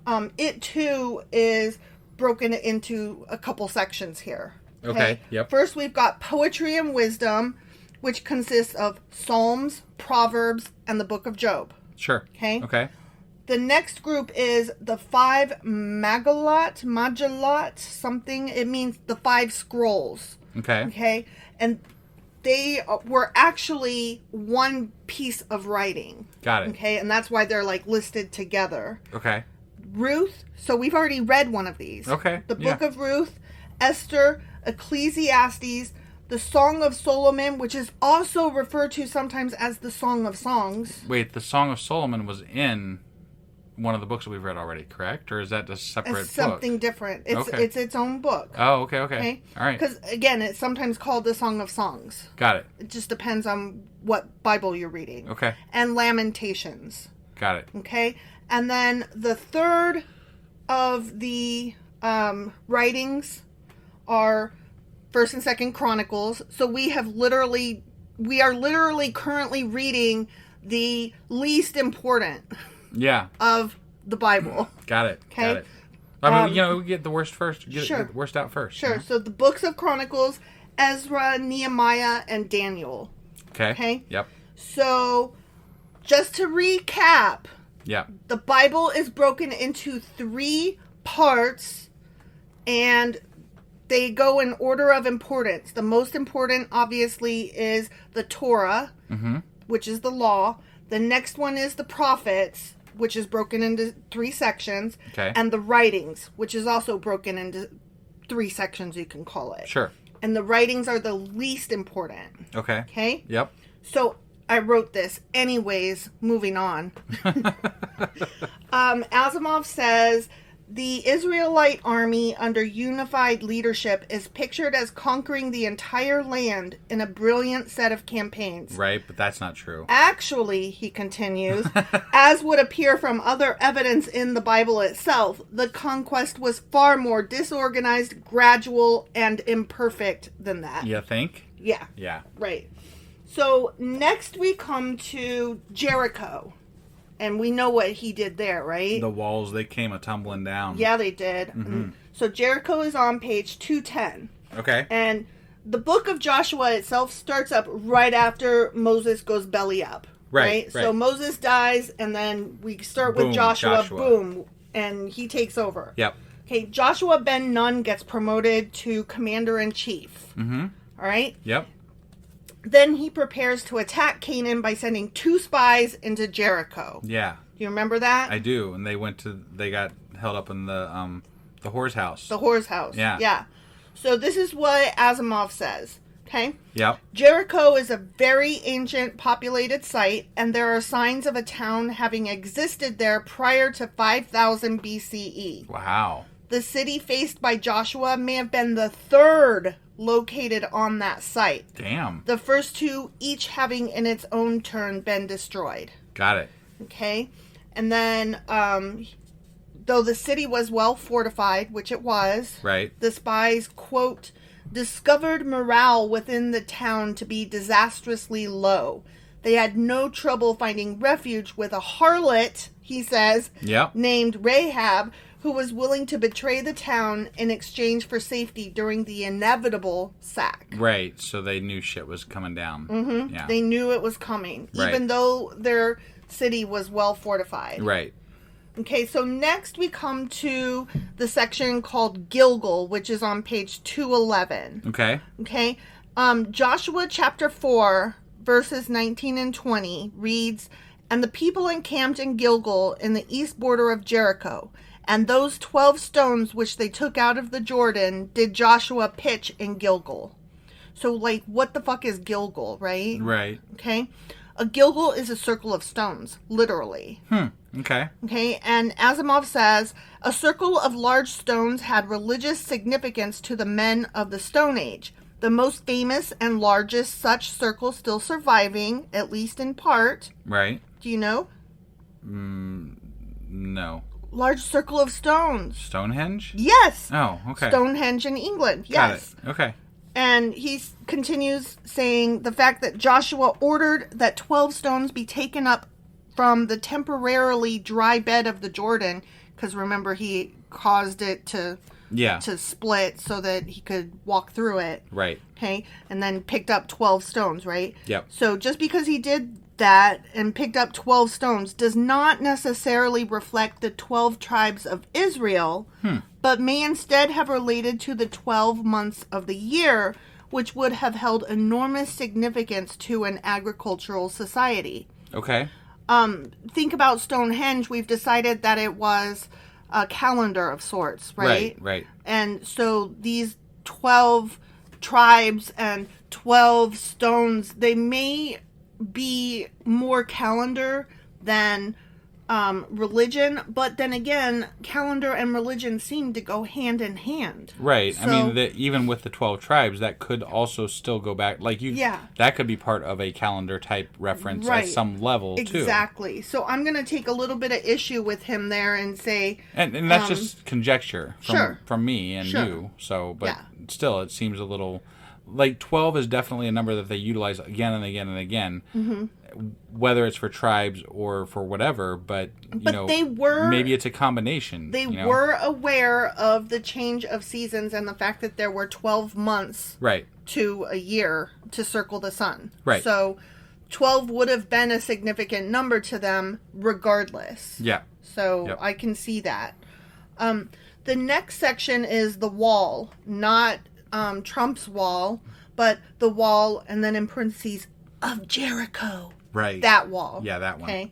On page 212. So, you know how, like, they were circling the city, and then the walls came tumbling down, right? Yes. Yeah. Yes. And that was ridiculous, remember? It was ridiculous. So, the ritualistic parades circling around the city and blowing trumpets and dancing and shouting and shit probably served to...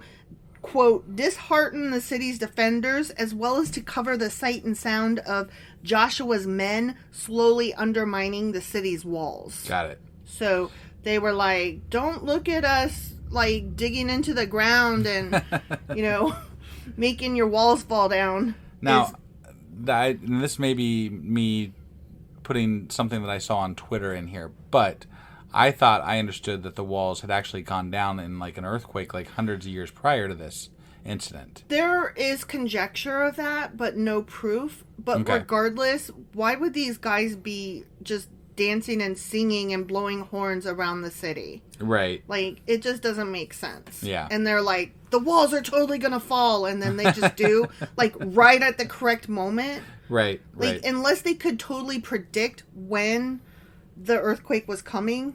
It's not too much before the sun stops moving. So, I mean, Right. I've got weird shit, I've got some words about that. Yeah. So, don't you worry about that. Right. So, thus, a new Israelite Jericho was rebuilt upon the cursed site. Oh, wait. No, I skipped a paragraph. My bad. Okay. So, they were going around it, and they were undermining the walls, and then the walls fell. Sure. Right? Yep. And then... they were cursed to not, like, Joshua made a curse and said, nobody will rebuild here forever. Oh, yeah, right? yeah. So despite being cursed to remain destroyed for all eternity, towns aren't built for no reason, says Asimov. It's a good site. It's unlikely that such a prosperous position can be allowed to stand empty forever, whatever the curse resting upon it. Right. Thus, a new Israelite Jericho was rebuilt upon the cursed site during the reign of King Ahab, which we recall because we said at the time, wait, I thought that land was cursed. Yeah, we did. That's right. Yeah, so that happened. Yeah. Which survived and flourished through New Testament times. Dang. Right? Wow. That's crazy. Yep. But it too was destroyed. Oh, man. And rebuilt yet again. That town's not got a good string of luck. But this last Jericho still exists today. Oh, okay. Yeah. Is currently under Palestinian control. Okay. And that's not as of Asimov's writing. I double-checked it to make sure what was what. Right. Jericho is claimed to be the oldest city in the world, and we can understand why. Yeah. Right? Yep. Okay, so the next section is I or A. It's spelled AI. Right. On page 214. Okay. So Joshua, overconfident from his success in Jericho, attacked the neighboring city of Ai with too few numbers, and they were beaten off. Do you recall that? Yeah. And I just said beaten off. Yeah, I did. So the Israelites planned a more careful attack and ambushed the city from within after luring the Canaanites out. You remember that? I do. Yeah. We were talking about how ridiculous. I remember talking about how ridiculous it was at the time. Yes. Like, come on, really? Right. So Ai was sacked, burned, and destroyed, and unlike Jericho, it was never rebuilt. Oh. Okay. Yeah. So apparently that was not a prime spot. Guess not. Yeah. So the next section is Gibeon on page 215. Okay. And Asimov says, the two victories of the Israelites over Jericho and over Ai put all of Canaan into a state of urgent alarm. This was particularly true of the city of Gibeon. It was very likely to be the next target of the Israelite army. Got it. So here's what happened. The Gibeonites worked wilily, according to the Bible. Wilily. Yeah. Okay. With wile. Yeah. They used wile. Sure. They were wily in a wily fashion. Yep. And they pretended to be from far away. Do you remember this? I do. And so they had worn out clothes and moldy food, and they pretended to be ambassadors from this place far, far away, and they made a peace treaty. Yep. And then when the deception was discovered, the treaty was still honored, and Gibeon wasn't destroyed, and nor were its people slaughtered. Right. I thought that was really weird. And we thought that was really weird because they were basically like, just kidding. We're from right here. We're just over the hill. Right? And we were like, how did the Israelites not be like, oh, well, fuck you. Right. Yeah. You're going to die. Yeah. Right? So, and Asimov agrees. Like, that was our thought at the time, right? Yeah. Asimov agrees. He says, it is difficult to see how the Gibeonites could have fooled Joshua in this manner, or to believe that the fierce Israelite invaders would have honored a treaty secured by deception. Right. However, the writers of the book of Joshua, while describing an ideal and complete conquest of Canaan, had to account for the known fact that some Canaanite cities maintain a reasonable degree of independence into the time of David and Solomon. Oh, wow. The tale of the trickery of Gibeon was one way of doing so without detracting from Joshua's military glory. I see. Right? So it's just all a ruse. Yeah. That's awesome. Go figure, right? I mean, like, yeah. They just rewrote shit to, make Suit somebody themselves, look good. Yeah. Yeah. Right. Yeah. So I thought you would appreciate that Yeah, one. no, that's good. That's good. Right? Okay, so the next section is Ajalon on page 216. Okay. Regardless, the defection of Gibeon to the Israelites was another serious blow to the Canaanites. Okay? Right. The Canaanites were like, fuck me. The petty kingdoms of the south formed a confederacy against the common foe and marched against Gibeon in order to force it back into the Canaanite ranks. Right. Gosh, I had a problem with that. Yeah. How dare you make peace with them? We're going to make you fight with us by fighting you. Exactly. That makes they were like, no sense. Get back over here. Right. So Joshua moved his forces to protect Gibeon, which we found so weird that they honored this, right? Yeah. And in the valley of Ajalon, he made the sun stand still. Right. Okay. I remember that.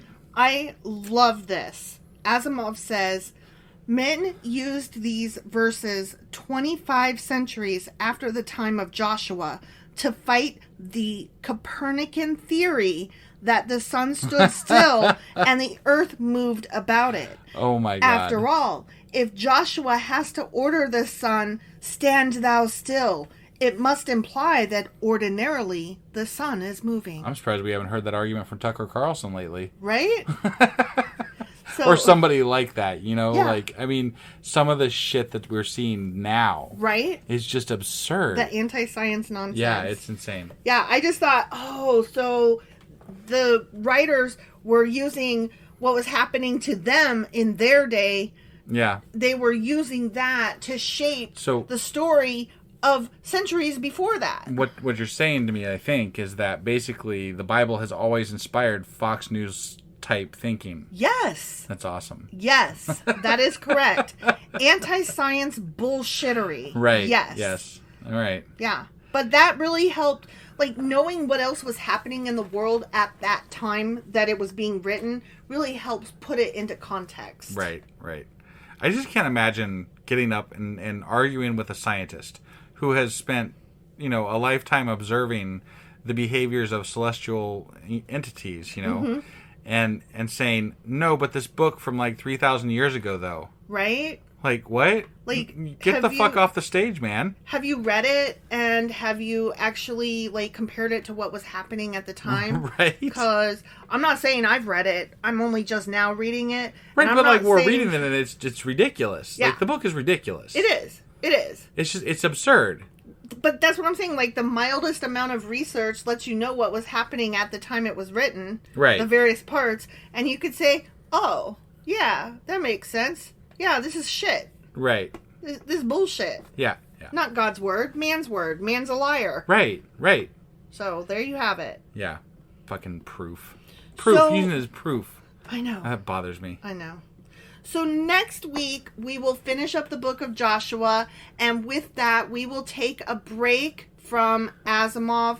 The following week after that, we will start some Jewish fairy tales and legends. Yeah, and that should be really fun, I think. Mm-hmm. I mean, there's been some stuff that we really wanted to dive down some rabbit holes with. Yes. And I'm really, really looking forward to doing that. Me too. And like we said before, we're not ditching Asimov. We're just slowing it down. Yep. So...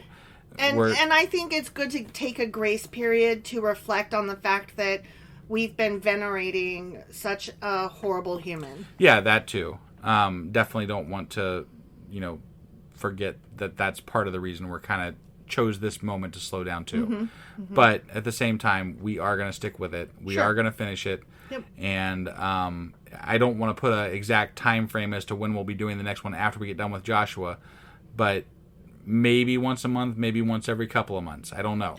But we'll be moving it along here and there over time. Just slowing it down to match our speed that we're going kind of with the Bible somewhat. Mm-hmm. So, yep. Because I'm kind of enjoying going back and, as we're reading further ahead and saying, oh, right. Yeah, that's what that was. That makes okay. sense. And that relates to what we're reading now. So, you know what I mean? Like, that's been really kind of cool. That has been very cool. Yep. So, I don't want to not come back to that part of it. Definitely. I really appreciate that part. Definitely. All right. Well, I think that's all we've got for today for the book club. That is all we have for Sacrilegious Book Club. All right. Well, thanks, guys. And I'm going to be getting the weekly replay here out in just a few moments after this one goes up. And then we'll be back on Monday with... Oh, I wasn't prepared for that. You weren't prepared for that. I wasn't prepared. No, you always throw to me. But I pointed at you. I you know. You should have been ready. The finger means you're ready. Go. But I'm not, though. We are in First Chronicles, and it's going to be, chapter 11? Yes. Okay. I'm good. All right. I'm good. We'll see you guys. Bye.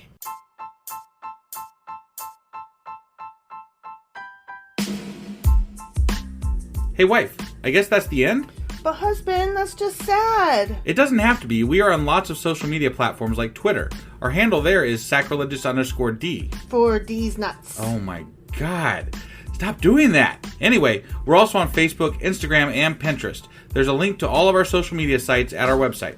Ooh, we have a website? Yeah, it's sacrilegiousdiscourse.com, where you can also find a link to our merch shop. We have a merch shop? Yep, we have podcast-themed clothing, mugs, notebooks, and more, as well as an atheist and science-themed products. Wow, our fans should really go check that out right now. Definitely. They can get in touch with us by sending an email to sacrilegiousdiscourse@gmail.com. But before they do that, we could really use some help. Oh yeah? With what? Well, it's not free running the podcast, and we need some financial support in order to get better equipment, which will free up time so we can concentrate on our podcast and our fans. Okay, so what should they do? Head over to patreon.com/sacrilegiousdiscourse and sign up as a contributor on our podcast. Supporters there receive additional bi-weekly episodes that we record just for our Patreon members for as little as $2 a month. Also, we'd really appreciate it if you would like and subscribe on whatever platform you're using. And Apple Podcast reviews help us out tremendously. Like and subscribe. Leave an Apple review. Join us on Twitter. Support us on Patreon. That's a lot of instructions. Don't forget to say thanks. Thanks. Okay, bye.